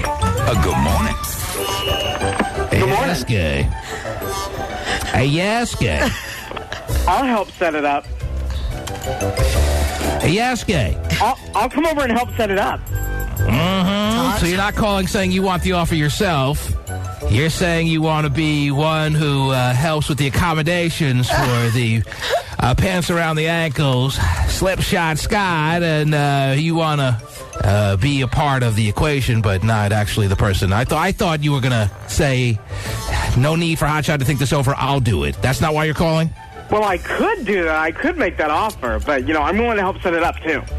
Okay, yeah, it's very funny. Anyway, waiting on a response. So how many hours is that in full, Terry? Is it it's a little over... Jeez, you're making me do math. Oh, jeez, yeah. Mm-hmm. So when was it again? Monday at 6 a.m.? Monday to 6 a.m. to Friday at 10 a.m. It's like 4 days plus. It's 4 days and a little change. Yeah. It's very doable. Yeah. Oh, jeez. I am going... Is that all you call for a gay? Are we moving on or what? This is a good gay off the line because I'm hearing an echo. You done? Is that all you wanted? I'll help set it up. That's it? I'm waiting for his answer. If he says no, I'll do it. Okay, here's his answer. Goodbye. I'm just waiting for his answer. I am going to have to take a pass for now. Oh, $5,000? Well, this is why. When I said $100 million for a year, that comes out to $274,000 a day. That's a little different than $5,000 for 4 days. So I guess I'm a fraud. But $100 million for a year, I would try. Fine. No one was going to offer you, though, $100 million to sit on the boat for a year. So it was a bogus, non-legitimate little claim you made. Right. I'm offering you real money. I'm offering you a real payday here. I'm offering you a little more than $1,000 a day. You still get paid your money for work. It's not like you're going to have to take vacation time. Right. It's just bonus cash.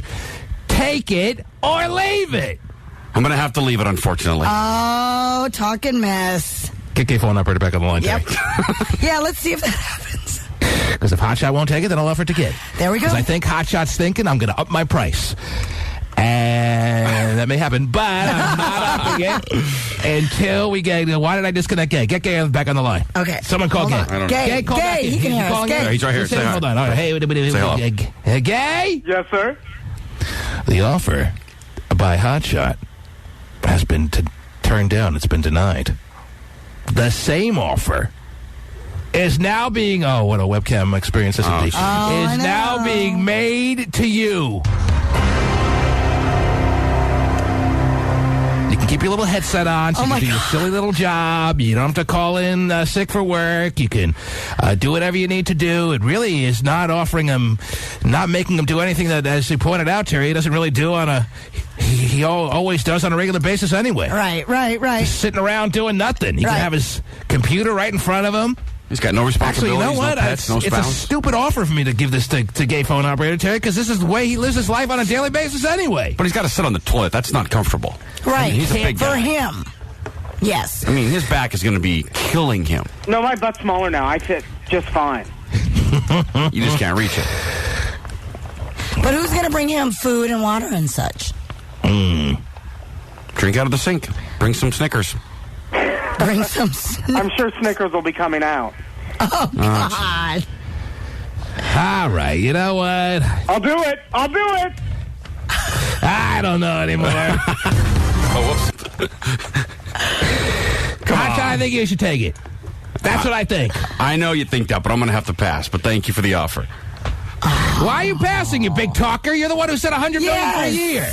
You're a big freaking talker. Push comes to shove. No, I agree. You can't step up and do $100 million for a year is different than $5,000 for 4 days. But no one was offering you $100 million. You wouldn't do $100 million for a year anyway. You couldn't. It's not possible. You would be in the same predicament as this lady, having to be pried off the bowl after a year. This is at least doable. You're not going to have skin grow around you after 4 days. That's a pretty big light at the end of the tunnel, though, $100 million. This is a better deal than offering you $100 million for a year, though. You're not sitting there. You'd be so damaged mentally and physically if you actually sat there a year that $100 million makes less sense than $5,000 for 4 days. Take it or leave it. I think you should take it. Come on, to make national news. You'd be interviewed by Brian Williams on the nightly news. Oh, my gosh. Not what I had in mind of how I want to get interviewed by Brian Williams. Still Still sticking with the... What's your price? Okay. No, I'm going to have to pass. But Oh, man. He doesn't want to throw out a price because he knows I'm more than capable of... And I wanted him to do it so bad that he knows I'm going to up the offer, Terry. But I just to be stubborn, am not going to do that. My feet will be purple. I'll have scoliosis. My dogs will die of starvation. Someone can feed your dogs. We'll take care of everything. We'll have a team of people working at your beck and call. But basically, all you have to do is not get off the bowl. We will have people on call to take care of your meals. Will be cooked for you. Your anything you request will be brought to you. Jesus. Basically, you'll almost be waited. This makes it almost too easy, Terry. I'm trying to negotiate with him right now. He's not taking my offer. I know. Your dogs will be fed. It's not like kicked around a little bit, but they'll be fed. They'll be walked. But, yeah, all your needs will be taken care of. You just have to stay on the bowl. Big talker. See, you're not so interested anymore now that it's a realistic offer on you. I was interested for what I said I was interested in. You're not interested. Trust me. You're only interested in that because you know it's not happening. You could never do that. Ooh. For $100 million, people would do some pretty stupid stuff. This is a legitimate offer. The other one is nonsense. This lady sat on the bowl for 2 years, and she's paying the price. Her ass will never recover. They had to pry her just to get off the toilet, and then they had to surgically remove the seat. Right. You can only imagine what her ass looks like. Looks like a freaking jigsaw puzzle. And her legs and all atrophied and everything, nothing there. Offer it to Vinnie or Dave or someone who doesn't have responsibilities or anything. You're the one who said I would do it for $100 million. I know, but you're not offering me $100 million. Oh, jeez. Vinnie the Pooh's little slender body on the bowl for a week. Vinnie the Pooh, step to the microphone, please. Yeah. He's like, why did you do that, I already got callers on the line. I got a ton of callers saying they do it for $2,500. So this is certainly a very doable experience. It's just a matter of the right person. Now, I see that right person being you, big mouth. But now you're clamming up pretty big time, aren't you? Hot fudge, Scott. I can see where you would think that I'm kind of wussing out on what I said. You are wussing out. What do you mean you could see how we could see you're how not you're offering me. wussing out? You I are said I would do $100 million. No one's offered me $100 million for a year. No one's going to offer you $100 million. Anyway, $5,000 is $5,000 tax free. Okay, but it's not what I said I would do. Right. That's different than what I said I would do. This is more realistic. You can't possibly do the 1 year. But if I came on and said I would do... You absolutely can do the 4 days. But if I came on and said I would do 4 days for $5,000 and then backed out, I could see. But I never said I would do that. $100 million, that's a pretty sizable little... Well, any guy who said he could do a year should certainly be willing to do 4 days. For the right price. Oh, there he goes again. There he goes again. Oh, I told you, I prorated it out, and it's $275,000 a day. It was never offered! So you make that happen, and we'll talk. Vinnie the Pooh, are you there? Oh, my gosh, I'm going to laugh. Yeah. I'd rather it be Hot Shot Scott because I like a bigger guy. I like the image of the 300-pound man on the bowl. This is for your own fetish. You're like the rat race people. It's not about any fetish I have. It's not like I came up with this for no reason. It's all based on this story of this woman, and you're the one who opened your big yap and said I would do it for a year for $100 million. I'm offering you 4 days for $5,000. That's legitimate cash at a legitimate time frame where it's actually reasonable that you can make it happen, and you're not doing it. Is the check gonna you're a big talker. Vinnie the Pooh, yes, the only thing that's almost as funny as a 300-pounder on the bowl for 4 days and change. 291 is a guy who... Oh, you're 291 pounds. What did I say, 400 pounds? No, you said 300 pounds. Okay, well, I round up. Yeah, I'm wasting away. I think it's fair to round up when you're 291 to 300. Whatever. The only thing almost as funny as a guy who's 300 pounds sitting on the bowl for 4 days and change, not able to leave, is a guy who's 140 pounds stuck on the bowl. Vinnie the Pooh, I'm throwing $5,000 out there. Jesus. See, it's not as funny with Vinnie for some reason. Now you, Hot Shot, you big friggin' mouth. I can't do it. I can't. But just so I know your answer, Vinnie, are you willing to do it, yes or no? I would be willing to try, and I'd be willing to attempt it. Yes. I'm not saying you have to succeed. No one's saying. Yeah, the point of it all is, I'm offering you $5,000 if you make it. But if you decide after an hour that you've had enough, you can do that. Of course, you'll get ridicule from the listeners, and I don't know, maybe they'll think you'll get a lot of emails commending you for taking the smart move and backing out after an hour. Who knows what the reaction will be? But I'm not saying you are committed to it and you'll be shot by a firing squad if you get off the bull. I'm not saying there's a sniper at your window ready to take you out if you stand up. You at least have to try it. You can try it. I'm offering you the willingness to...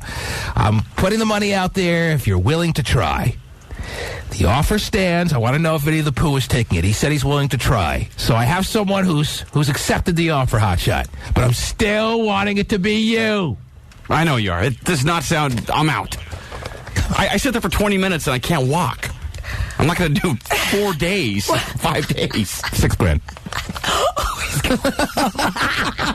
I want to see Hotshot do it too, so keep going. $6,000, Hotshot. Pass. I love my life. I love getting home at 11 and doing whatever I want. Play on the computer, play guitar. You can bring your guitar. Touch myself, whatever I do. You can touch yourself. Listen to me. I don't want a cam on me for 5 days. Listen, people can bring your guitar to you. We'll have someone. I will hire a servant, your personal servant, to bring your guitar to you, to bring your video games to you, to bring your laptop to you, to leave the room when you need to touch yourself. Anything that needs to be taken care of, you can do, but the webcam stays on you. The camera is fixated on you until you get up or the time is expired as far as the 6 a.m. Monday morning to 10 a.m. Friday morning. You can get off whenever you damn please. If your legs start hurting you, that's fine. There's a $50 penalty if you get off the ball, of course. There should be some small recourse. So wait, if I try for an hour, I get $5,000 or $6,000? No, you got to make it the whole way. Oh, okay, well, yeah, that's not possible. I'm not going to be able to do that. If I do like 2 days, I get nothing. You wanted to do a year though, but you can't make it 4 $100 million. I would probably have my legs cut off. So that, yeah. Whatever. You wouldn't have your legs cut off for $100 million. Anyway, I may have to after a year for sitting on the toilet. Have Gay do it. He's a big fat guy. He loves it. I could have Gay do it. And he won't make it 5 days. No one will make it 5 days. You can't go 20 minutes without your legs falling asleep. He's gonna get gangrene at the bottom of his toes.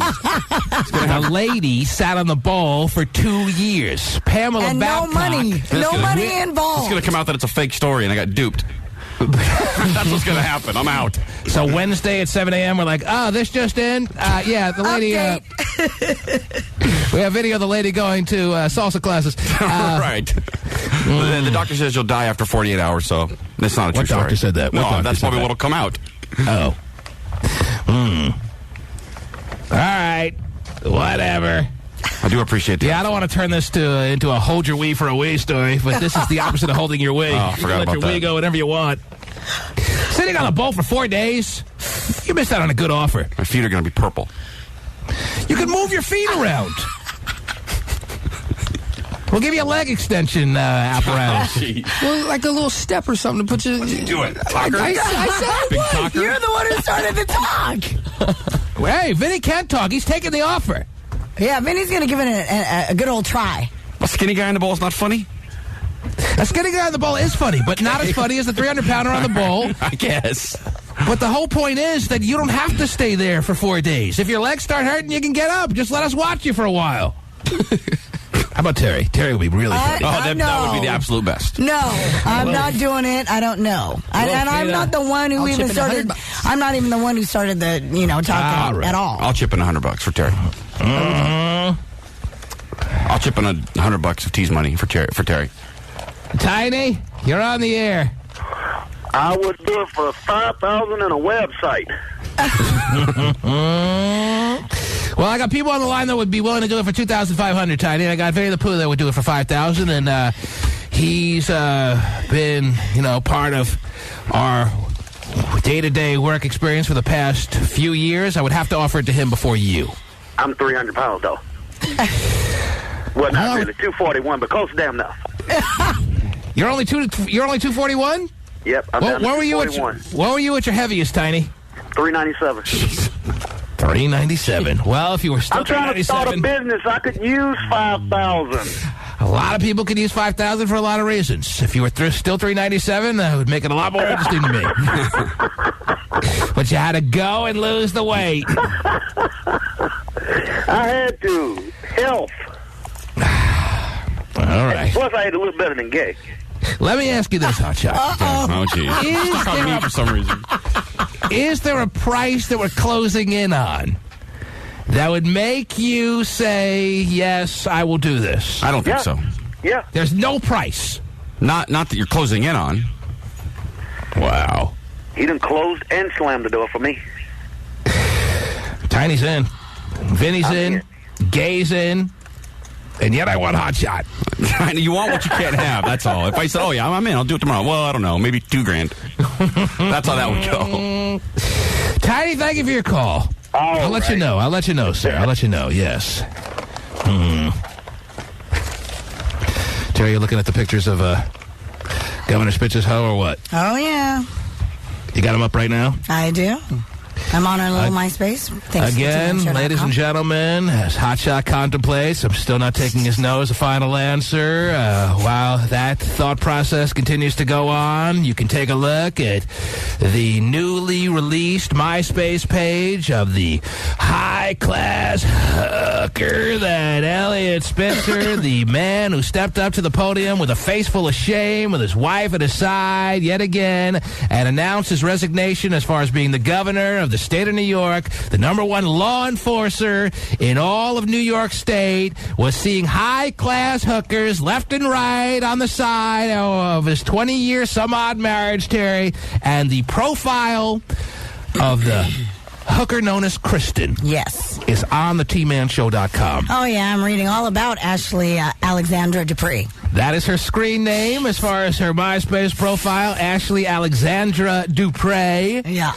Is what she goes by. They're not saying that is actually her real name. They say Ashley may be her first name, but I think she has a different last name. But for whatever reason, she goes by Ashley Alexandra Dupree on her MySpace page. And just as I speculated, 2 predictions came true. Number 1, which was pretty easy, Terry, this woman would surface. We would all find out exactly what Governor Spitzer's hoe look like. Right. And number 2, that she would be way freaking hot. Now, if anything, maybe she's a hair below as hot as I thought she might be, Terry, but she is freaking off the charts hot, and I never doubted it for a second. Right. Now, one thing that stands out,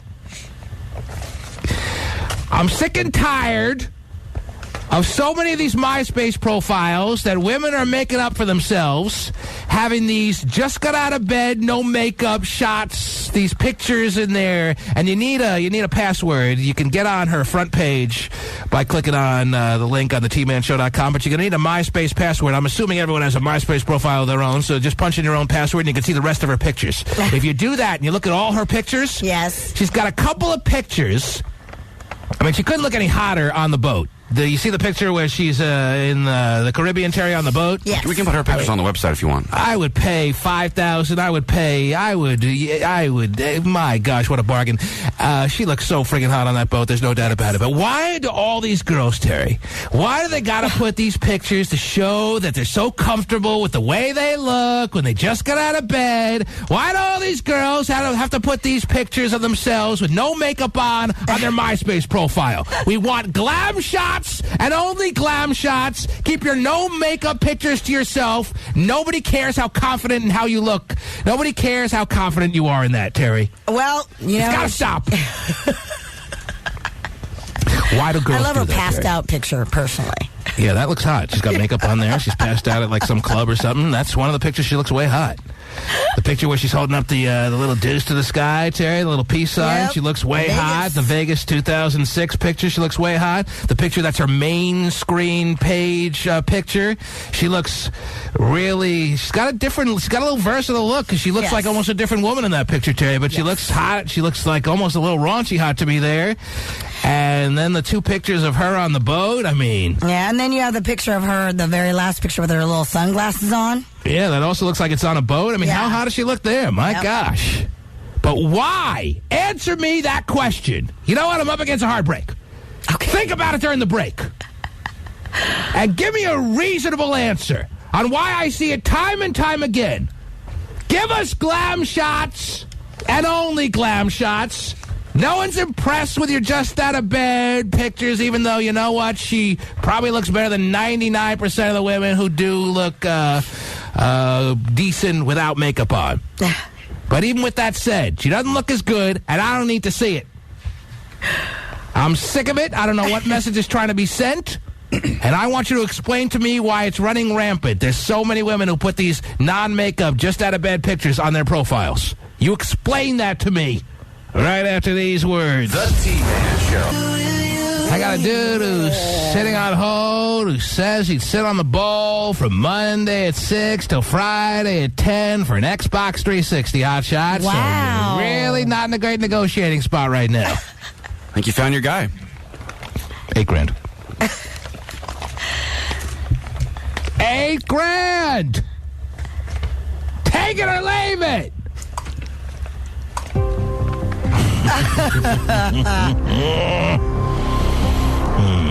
Sounds like he's thinking over. In the meantime, I'm still looking at the pictures of the little hidey-ho Terry on that can be accessed through the tmanshow.com that everyone's looking at right now.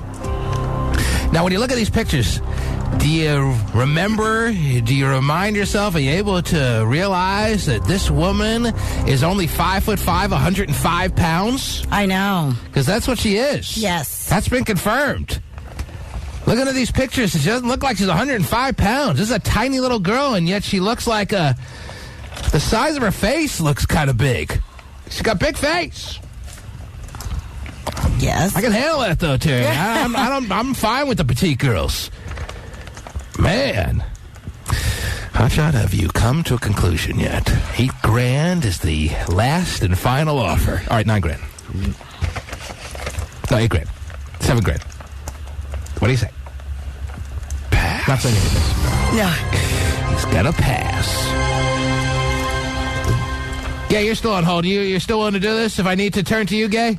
I'm doing it for $8,000. Hell yeah! No, I'm offering you $5,000. No, $5,000. You're offering him $8,000. I got a guy who's willing to do it for an Xbox, and there's a $50 penalty. There's got to be something if you get off the bowl that you have to step up with. So he has to pay you $50 if he gets up? He has to put $50 towards some charity of some sort. I'm not taking his grubby charity? money. They don't need no money. I do. Yeah, no charities need money. Right. The biggest charity in the world is gayphoneoperator.com. I understand. Exactly. Listen. Thank you. The offer to you, or else I may take the guy who just wants an Xbox for 4.5 days on the bowl. If you're offering him $8,000, there's no reason you can't offer me the same thing. My life isn't any more important than his. There perhaps is no reason that I'd offer him more money than you. However, that happens to be the case. I'm offering him $8,000. I'm offering you $5,000. $8,000. Monday at 6. Everyone's got a little bargaining they have to do, a little haggling they need to do with me. All right? Yep. Like even the guy with the Xbox, for all I know, he'll be like, can I get 4 controllers, T-Man? Monday at 6 till Friday at 5. I just got to know that I have you as a confirmed possibility. Are you willing to do it for $5,000 and a $50 penalty if you get off the bowl anytime before? You can get off in the first 5 minutes for all I care, but if you get off the bowl, it's a $50 penalty. I have to pay you $50? You have to pay a charity of your choosing $50. You have to write a check and you have to mail it. No cash, it'll bounce. I can mail it to myself. That's fine.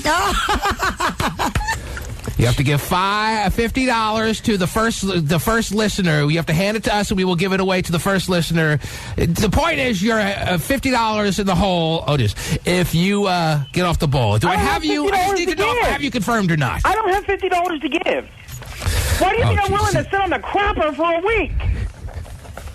You're a working man, aren't you? You bought 2 iPhones, didn't you? I am working, but that doesn't mean I have extra money to give to it. Why is this so difficult? Hey, Terry. All right, hang on, Gay. I'm haggling with so many people right now. I asked you a question before the break. I want to know, I'm looking at multiple pictures of Ashley Alexandra Dupre. Right. She's got a little accent aigu over the E at the end of her name, so I'm saying it as Dupre, Terry, because she's so French. Oui, oui. Mm-hmm. Oh, yeah. She loves the French. So if I put an accent aigu over my last name, I'd be Terry Frey. Terry Frey? Well, you don't have an E at the end of your... F-R-E-E. Oh, yeah, I guess you do. Yeah, you have to put over both E's, I guess. Yeah. Terry Frey. Yes, there you go. If you want to throw a big accent egu over the last E or the two final E's, then yes. Then you become Terry Frey.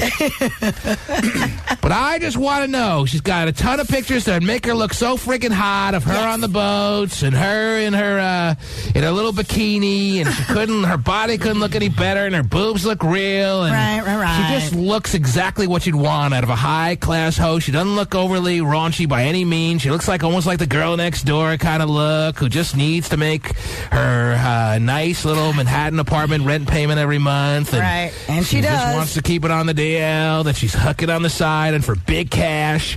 Exactly what you'd want. Why does she got to show me the pictures of her with no makeup, looks like she just got out of bed? Why is that so important to every woman out there that they show these non-glam pictures all the time nowadays? Why?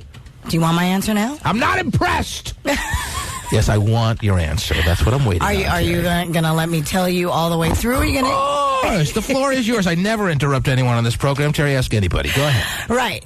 The reason why... You have a reason? Yes, I actually do. I didn't mean to interrupt. I just want to make sure you had a reason. Yeah. You told me that you would let me talk. Oh, that's right. Yeah. Mm-hmm. Okay. The reason... And I do agree with you. There are the glam shots to entice you, but then when you do show the without glam and out the makeup, it truly shows the woman, yes, how confident they are in their looks without the makeup. It shows the true meat of that woman, and that's basically. You gotta pay $5,000 to see the meat of that woman, Terry. No, but that's you can't really read the choice of words, Terry. But seriously, that is what we're trying to get across. I understand that, but you're again, taking I'm all the paint off, and you still get the good, beautiful woman inside and out. And she looks fine without makeup. She doesn't look nearly as good without makeup to me as she does with makeup, though. So why show pictures on your MySpace where you don't look as good as you obviously can look in other pictures? Because that is who I am. That is truly who I am. Like I said, that is who you will wake up to every single day. I don't want to know that until I've effed you. I don't need to see the true you until I've taken you down. And then and only then will I make a decision if there'll be a second time around. But that's the thing. I'm sick and tired of seeing all these women all over the MySpace world putting up pictures of themselves with no makeup. Stop it. We only want, I represent all men, Terry, and I speak for all women, but I am speaking for all men right now when I say we only want glam shots. All right? Now, a lot of guys will probably say, no, I want to know what I'm in for here. No, you don't. Trust me. That's what a lot of women may be thinking. A lot of guys are going to call up and say, no, T-Man, what are you talking about? I want to see the whole story. No, you don't, and you know it. All right? But the thing is, what it's also saying is that we are very comfortable, being in our own skin. And we don't need to be glammed up all the time because it's just fake. It's not real. No one should be that comfortable in their own skin from now on. Starting now. Go. All right, we clear on that? Okay, good. All we have to figure out now is whether Gay's going to be on the ball at Monday at 6. And, of course, the whole inspiration for this is not some sick, twisted idea by the T-Man himself. Terry read a story this morning, and it's making worldwide news. It's being talked about at every water cooler in the workplaces of America this morning. A woman, it was discovered, based on a newly released news story over the past 12 hours, was discovered, I believe, just yesterday. 2 years she spent on the toilet bowl. 2 years. To the extent her time on the bowl was to such an extent that the skin grew around the bowl. Right, Terry? How does that work again now? Yeah. The skin starts growing around the bowl? Right. Yeah, at what point? At the 6-month barrier? At the 3-month barrier? At the year post? What point does the skin of your ass start growing around the bowl? It's like bed sores or anything, your skin's pretty sensitive. Yeah. Mm-hmm. It needs to breathe. It is.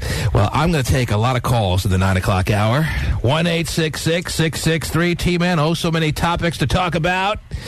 Whether you want to talk about why these women consistently put their non-glam shots up on MySpace. Oh, jeez. We're going to get a response once and for all as to who's sitting on the bowl, if anyone. 1-866-663-T-Man. Back after these words. The T-Man Show. You're right. I got a new offer. couple updates here, Terry. Number one, I got a new offer. Oh, geez. For gay phone operator. Number two. Ignoring. I know everyone always loves a good number two. I want to inform everyone that the link that leads to the Elliot Spitzer, Heidi Ho pictures and MySpace profile is now no longer a working one because they've taken her MySpace page down. You believe that? It was getting so many hits. It was taking over the internet world over the past 12 hours that finally I knew it was going to happen to her. I thought actually it'd be before we even went on the air this morning. I'm glad we got at least a good 3 hours in the bank of being able to discuss her pictures and look her over a couple of 100 million times, Terry. But now her MySpace little profile and her MySpace page is no more. Will it ever go back up? Your guess is as good as mine. But I had a feeling this was going to happen. It's not accessible through MySpace, and the link on the tmanshow.com is not going to work anymore either. Unbelievable. And yet I saw it coming. So you do the math. I got a new offer! Uh-oh. It's the weirdest story of our lifetime, Jay. Not even the weirdest story of the year, not even the weirdest story on this program and the history of it. It's the weirdest story in all of our lifetimes that you told us about this morning. Are you aware of that, Terry? That's where I know. Did you That's where I'm at now on this story. That's where I'm at. Crazy. I know. 35-year-old woman sat on her boyfriend's toilet. It wasn't even her house, Terry. On her boyfriend's toilet for upwards of 2 years to such great, extensive lengths that her body was stuck to the seat by the time police had gotten to the home. And again, the word is that she had a phobia about leaving the bathroom seat. Yep. We pried her off the toilet, Mr. Detective Whipple said, with a crowbar. Wait a minute. Mr. Whipple? Yes. And the seat went with her. Please don't squeeze the show. Come on, this cannot be true, Mr. Whipple. Detective Whipple. Jesus, I knew it was... Sheriff Brian Whipple. I'm sorry, not Detective. Sheriff Brian Whipple, who was at the scene when she was pried off the bowl. Yes, a little too much irony with good old Mr. Whipple in your every memory of every toilet paper commercial you ever saw. Mr. Whipple announced that she had to be pried off the seat with a crowbar. Well, I have now discussed this story for a serious period of time to the point where, remember when Hotshot Terry perked up and said, for $100 million, I would do it for a year. So I make him a legitimate offer. I say, just do it a week. That's all. Just 1 week and you get $5,000. Bing, bang, boom, money in the bank. Oh, no, I won't do that. I would do it for $100 million for a year, but not $5,000 for a week. Whatever. So you want to play the little negotiating game? Fine. And I can't even take credit for this next offer because it came through a listener via email, and I like it. What if I were to offer you, like, money for time spent on the bowl? You know how on that... prorated money. You remember that show with that English-accented lady where you would have to... Yeah, The Weakest Link. Is that still on the air? I don't think so. Where it's at some point you realize how much money you've earned and you go, bank! Right, that show went bye-bye. Yes. What if you got prorated money all the way through the course of your week? Wouldn't that make it like you're not wasting your time then? This is the lengths I have to go to get Hotshot on the ball, Cherry, when it was his idea to begin with? I know. I'll go there. I know. Let's say, I don't know, you make it through day 1, you get $1,000. Make it through day 2, $2,000.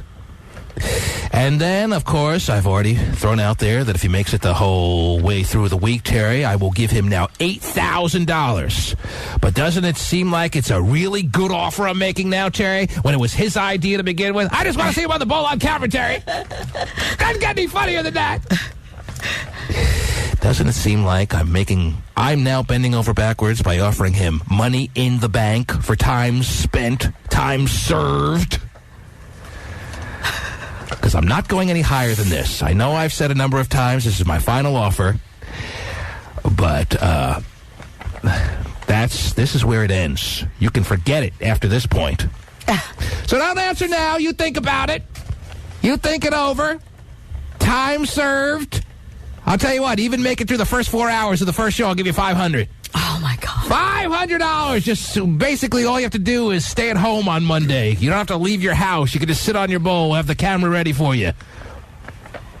Gay phone operator still hoping you turn it down because he's thinking this money is going to go to him.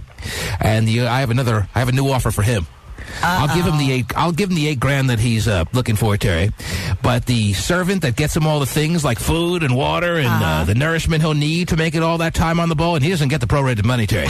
The servant that will be handling his needs has to be John, Terry. Hey, with that offer, I'm not doing it at all. Have a great day. Wow. That was also another idea from the listeners. The listeners are coming through with great ideas this morning, Terry. Yeah, they are. Him and Vinnie on side-by-side toilets is what I got from the listener. Oh, my gosh. That's okay, Gay, because I never liked the idea of you doing it anyway. It seems a little too easy for you to begin with. Whatever, I'm not on the toilet all the time. Yeah, but you sit in the same spot for hours on end. This is nothing for you. You've been trained for this your whole life. Oh, my God. Fine, make fun of me again. It's not making fun of you. It's just about... Not really? No, not really. Yeah. Time to go to the phones, 1-866-663 T-Man. I'll leave you on the line, Gay. If you want to inject any comments, feel free. Let me start with Jordan. No, actually, I just cut him off by accident. Jordan, you're on the air. Hello. Hello. Hi, Jordan. What can I do for you this morning? Well, I was just going to tell you that I have plenty of pictures on my MySpace without makeup, and they look just fine. Well, then it shouldn't just be the little Heidi Ho's website, her MySpace profile and page taken down. We should take yours down, too. There's no call for that. There's no reason for that. I don't see the point. No one's impressed. I'm telling you what guys want. They only want glam shots. So take down your silly, stupid little no-makeup pictures and put up only your best photos. Some of my best clear photos. Or not clear? You know what happens then? Are we clear or are we not clear, Jordan? Happens. I'm asking Jordan a question. Can I tell you something really quick? Of course. What happens then, if that's the case, you get all these glamour shots, and then when truly the girl shows who she really is, then you men start saying, oh, false advertisement, that's not what I signed up for, blah, blah, blah, blah, blah. Guys expect that, Terry. If you don't you think guys are dumb after all these years of learning the hard way, that it's a rude awakening the next morning? I mean, if you can accept your woman for who she is, with or without, then who said we can accept that? We can't accept it. We have to live with it. We can't accept it, though. And we don't want it thrown in our face when we're looking at your MySpace profile. Give me your best and only your best, and stop thinking you're impressing anyone with your silly little no-makeup pictures. We are fully understanding that you're going to look different without makeup should we make it to the next morning. But Jordan thinks she's so cool because she's amongst the millions of women out there that have made this decision lately to put pictures of them up on their MySpace with no makeup. Stop it. Stop it right now. Jordan, I want you to change your MySpace profile right now. No. Well, it looks like we have a problem then. Now me and Jordan are at odds. Now me and Jordan I can't negotiate with anyone successfully this morning. Is that what it's going to be like? Everyone's going to put up a hard bargain today. I'm only trying to help everyone out there. I'm offering free money. I'm offering free advice. I'm offering a better world for everyone. And by the way, makeup for women is just to enhance the beauty, not cover it up. Well, you know what? It must have been a woman who decided way back when to start putting makeup on in the first place. All right? It wasn't a man who made the suggestion, hey, you know what? You look terrible. Throw some paint on your face, or I don't know. Maybe it was in the caveman days. I wasn't there. But women have certainly voluntarily put makeup on for a long time, and they realize they look better with it on. No, but the other thing, and everyone agrees that women look better without makeup. By the way, it clogs the pores and it makes it break out. Fine. No one's saying you have to keep it on 24/7. Just show me your pictures on your MySpace profile and your MySpace page with your makeup on. I want to see your best. And I'm not impressed with your worst. Even if you're confident in showing your worst, nobody is impressed. Jordan, I'm trying to offer you some sound advice. Good job, Jordan. I expect your non-makeup pictures to be taken off by noon. No, because they're the best ones. Oh, it's the best ones? Well, now, of course, what you have to do is give us the address so we can all go and decide. If it's your best ones, there's something wrong with you. All right? If every woman is supposed to look better with makeup on, or else there's something physically wrong with you. All right? No. So you give us your address. Don't you agree with that, Terry? You're crazy. I'm crazy? Well, then, if that's the case, then why do we the only sane one left in the world? Then why do we have to put up with you men looking the way you do? Hey, if you have any advice on how we can look better, why don't you men start wearing more, get all glammed up? If you have any Present advice, yourself in a better light, then. if you have any advice on how us men could look even better, Terry, there's plenty of makeup out there for everybody to go around. Well, you know what? Men don't look better with makeup. Maybe a couple of guys who are amongst the homosexual community feel they look better with makeup on, and they do choose to wear it. And I don't think the general average heterosexual guy thinks he looks better with makeup on. So come up with a better strategy on how we could look better, and we'll run with it. But until you have some solid advice, we're going to go as we are right now, which if it's not up to your standards, then go in some other direction. Jordan, how old are you? I'm 19. What's your nationality? Caucasian.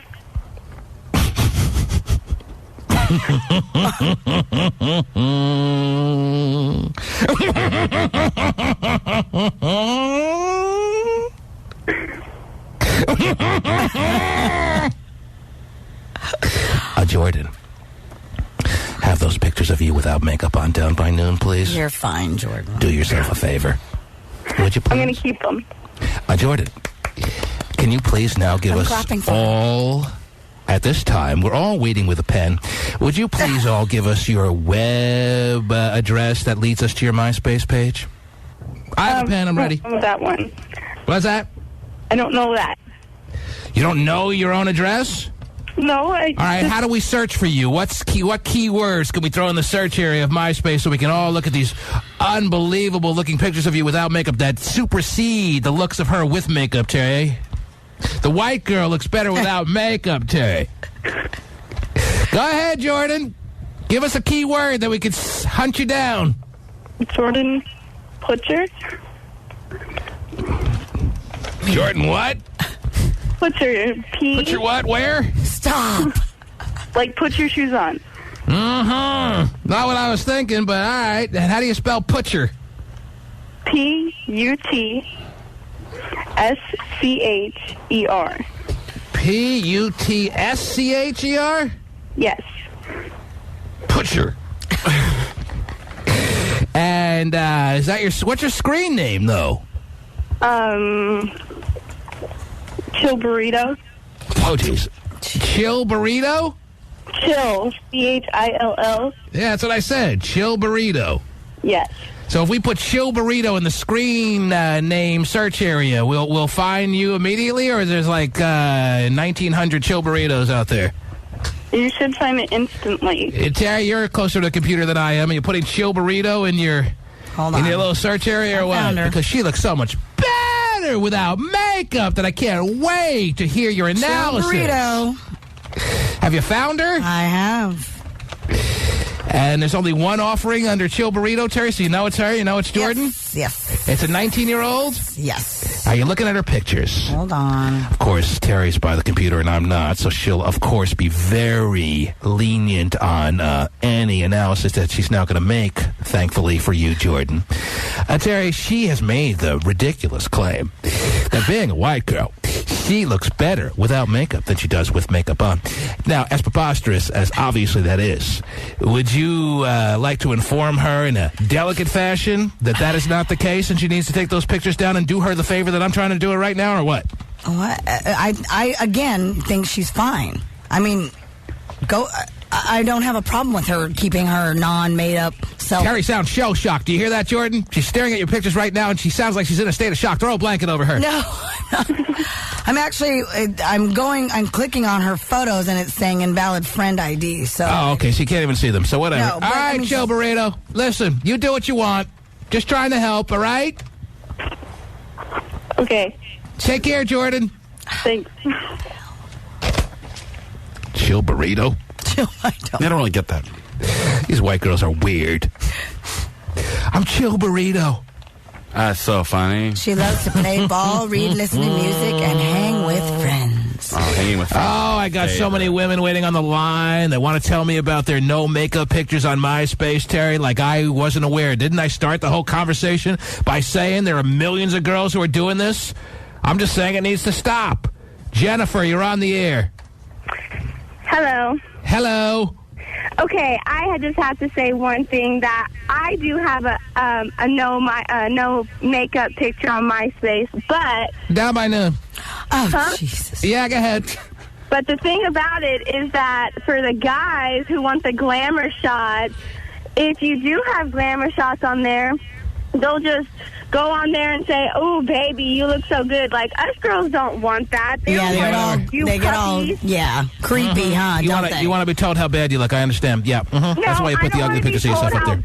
No, I don't want to be told how bad I look. I just want to say, you look nice. Nothing like, "Oh, baby, I'd like to get in that." No, there's none of that. Because we all know how you guys are. And second of all, if you're on MySpace trying to meet females, that's a different story. You shouldn't be on MySpace on the internet trying to meet females.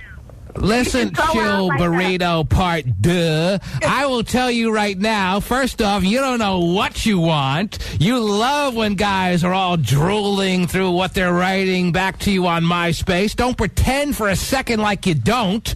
No, I like the nice compliments, but not the dirty, like... You love them all, and you know it. Take the picture down by noon and shut your yap. Oh, jeez. If any girl came on here, they don't want any nasty-ass dude coming on your MySpace.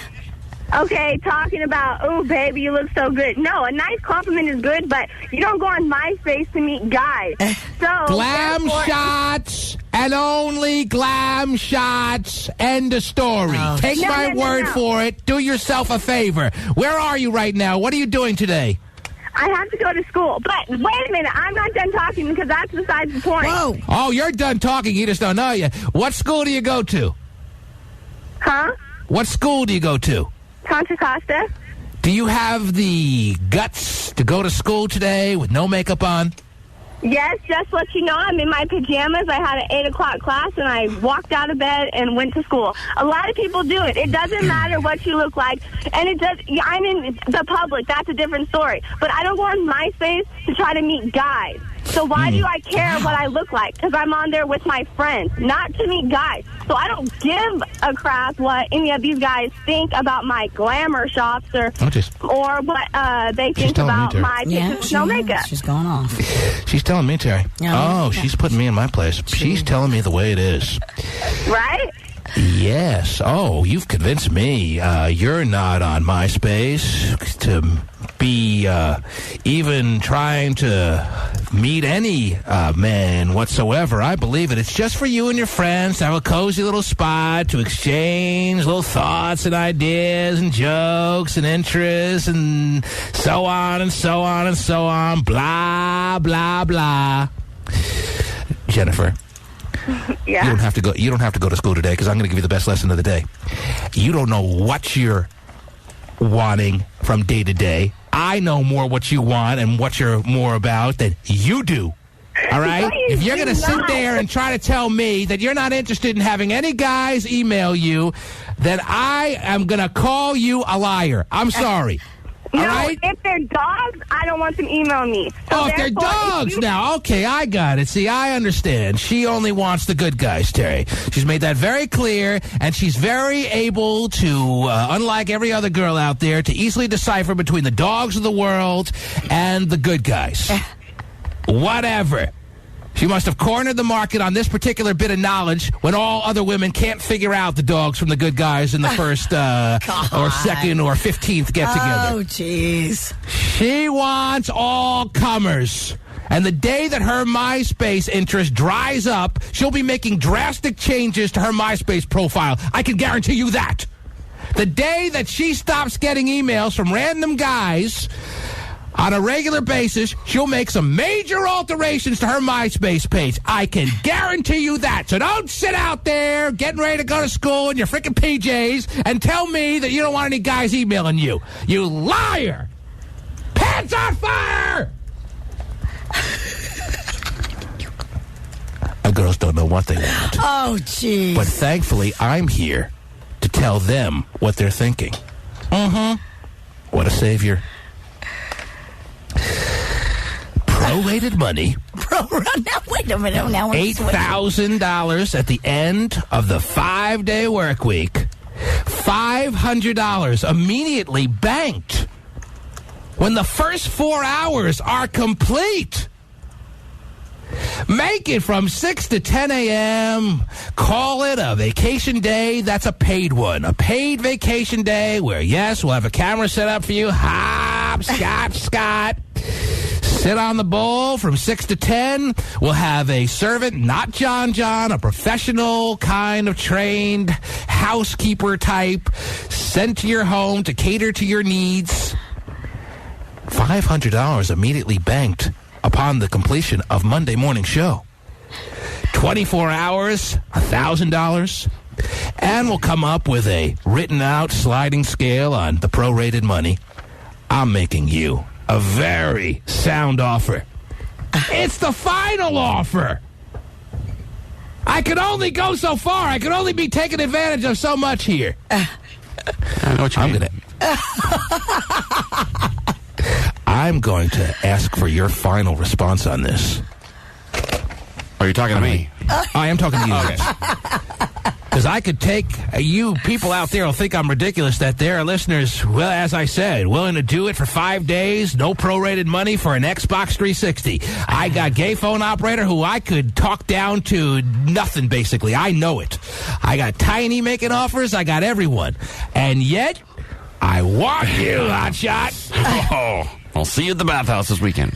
Whoa. Well, that's every weekend. But as far as this is concerned, I will get your final answer, and then I will not ask about it again. Uh-oh.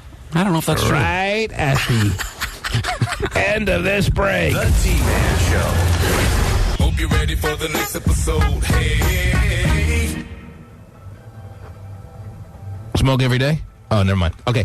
Nelson in Portland. Final seconds. What do you got real quick, sir? Yeah, my question is on that contest. Do you have to use your own place? Because I've got roommates. So, that would inconvenience them. I haven't extended the offer to Nelson in Portland yet, but it may come to that. I'm still thinking I'm going to give Hotshot one last segment of this show to cave in. Although I don't want to present it as caving in because I may not do it. But, you might want to hold on until tomorrow, Nelson. I'll put you on hold and don't hang up the line. Mark, you're on the air real quick. What do you got, Mark? Man, I was just making the offer, man. I'll do it for 4 Gs. For 4 Gs. Again, that's not the best offer I have on the phone lines, but why don't you hang on to? You never know. I may come to that. Drastic times, drastic times call for drastic measures. Stephanie, what do you got real quick, Stephanie? I'll do it.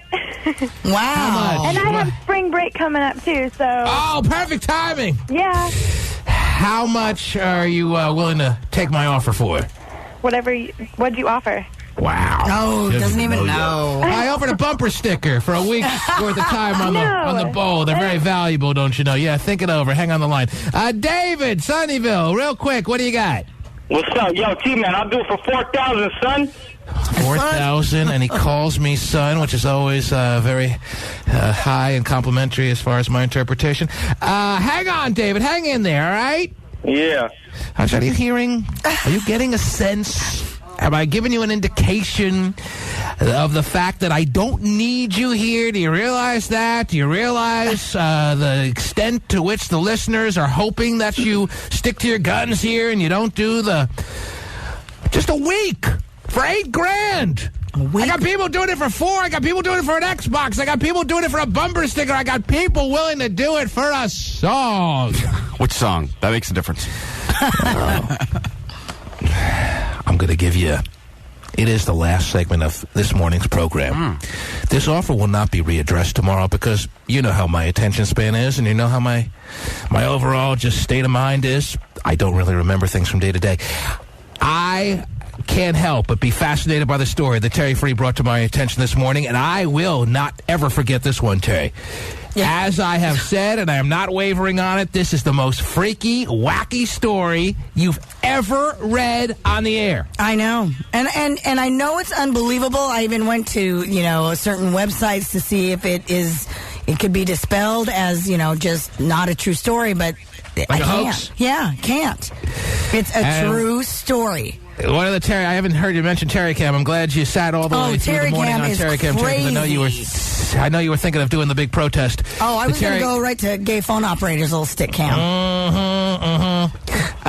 Terry Cam people are just... The woman, by the way, in case you're interested in her current status, she is still, as we speak, in the hospital. Yes, and she's stable condition, right? She is in stable condition after spending 2 years of her life. The past 2 years, they believe.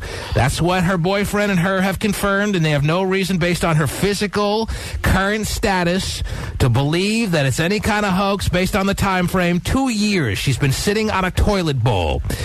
On her own free will, according to her boyfriend. Now, I'm sure he's being interrogated. I'm sure there'll be a further investigation. I'm sure there are people out there that are convinced that it was due to harassment and abuse that led this woman, Patricia Babcock, to have spent the past 2 years sitting on a toilet bowl and not getting off it. And even if she wanted to, over the past number of months, she had no choice but to stay on that toilet bowl because she became part of the toilet bowl. The skin of her anus. The skin of her ass, Terry. Yes. Grew around the toilet bowl. Yes. The toilet bowl and her became one. Yeah. I can't believe it. Yes, I know. It is the most wild story you've ever brought up on the air. I mean, tell me I'm wrong. Bring up a story over the past number of years that just tops this one.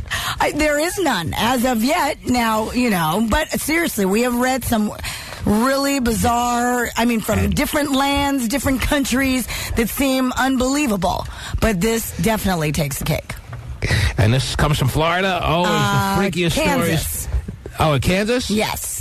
The freakiest stories of our country usually come from Florida. I saw it in a Florida, I thought it was a Florida paper. But anyway, one last time, the offer being made, because of course, just to recap one last time, when we started talking about the story, it was Hopscotch Scott opening, his big freaking yap saying, oh, if someone offered me $100 million, I'd sit on the bowl for a year. Right. Well, Yes. Called his bluff a little bit, and I said, let's make this easier. Let's make this more of a realistic thing. $5,000. Mm-hmm. You sit on the bowl for a week. Easy money. Right. Well, that's too much. No, I want $100 million. I upped it to $8,000. The offer is on the table one last time, and I've even upped it to the point where time spent will be banked. He gets $1,000 per day, and then $8,000 at the end of not even a full week, a 4-day and a couple hours change just from Monday at 6 a.m. until Friday. It's your last chance. Time is running out. Give him more time. Network is going to go down in a few minutes, Hotshot. It's a take it or leave it minute right now. Are you going to leave this offer, and I'm never going to bring it up again? Here's your last shot to respond. Take it or leave it. No. T-Man. Take it or leave it. T-Man. Yes, I want to hear the final terms one more time to make sure I'm clear. Okay, let me write them down. No, I want to hear Final terms. Make it through the week, $8,000. You can get off the bowl whenever you please. If you make it through the first show, you get, what did I say, 1,000 or 500? Right, so no, 500 for the first show, 1,000 for the day. Stay or get and off then the pot? Okay. if you make it till Friday at 10 a.m., you get $8,000. You'll have an attendant? What do you call the person? A housekeeper who's helping you with your meals and any realistic requests that you make. Take it or leave it. Final offer? I didn't want you to take it anymore. I'm taking it. I got me taking it. Reverse psychology. I knew he came. I knew it.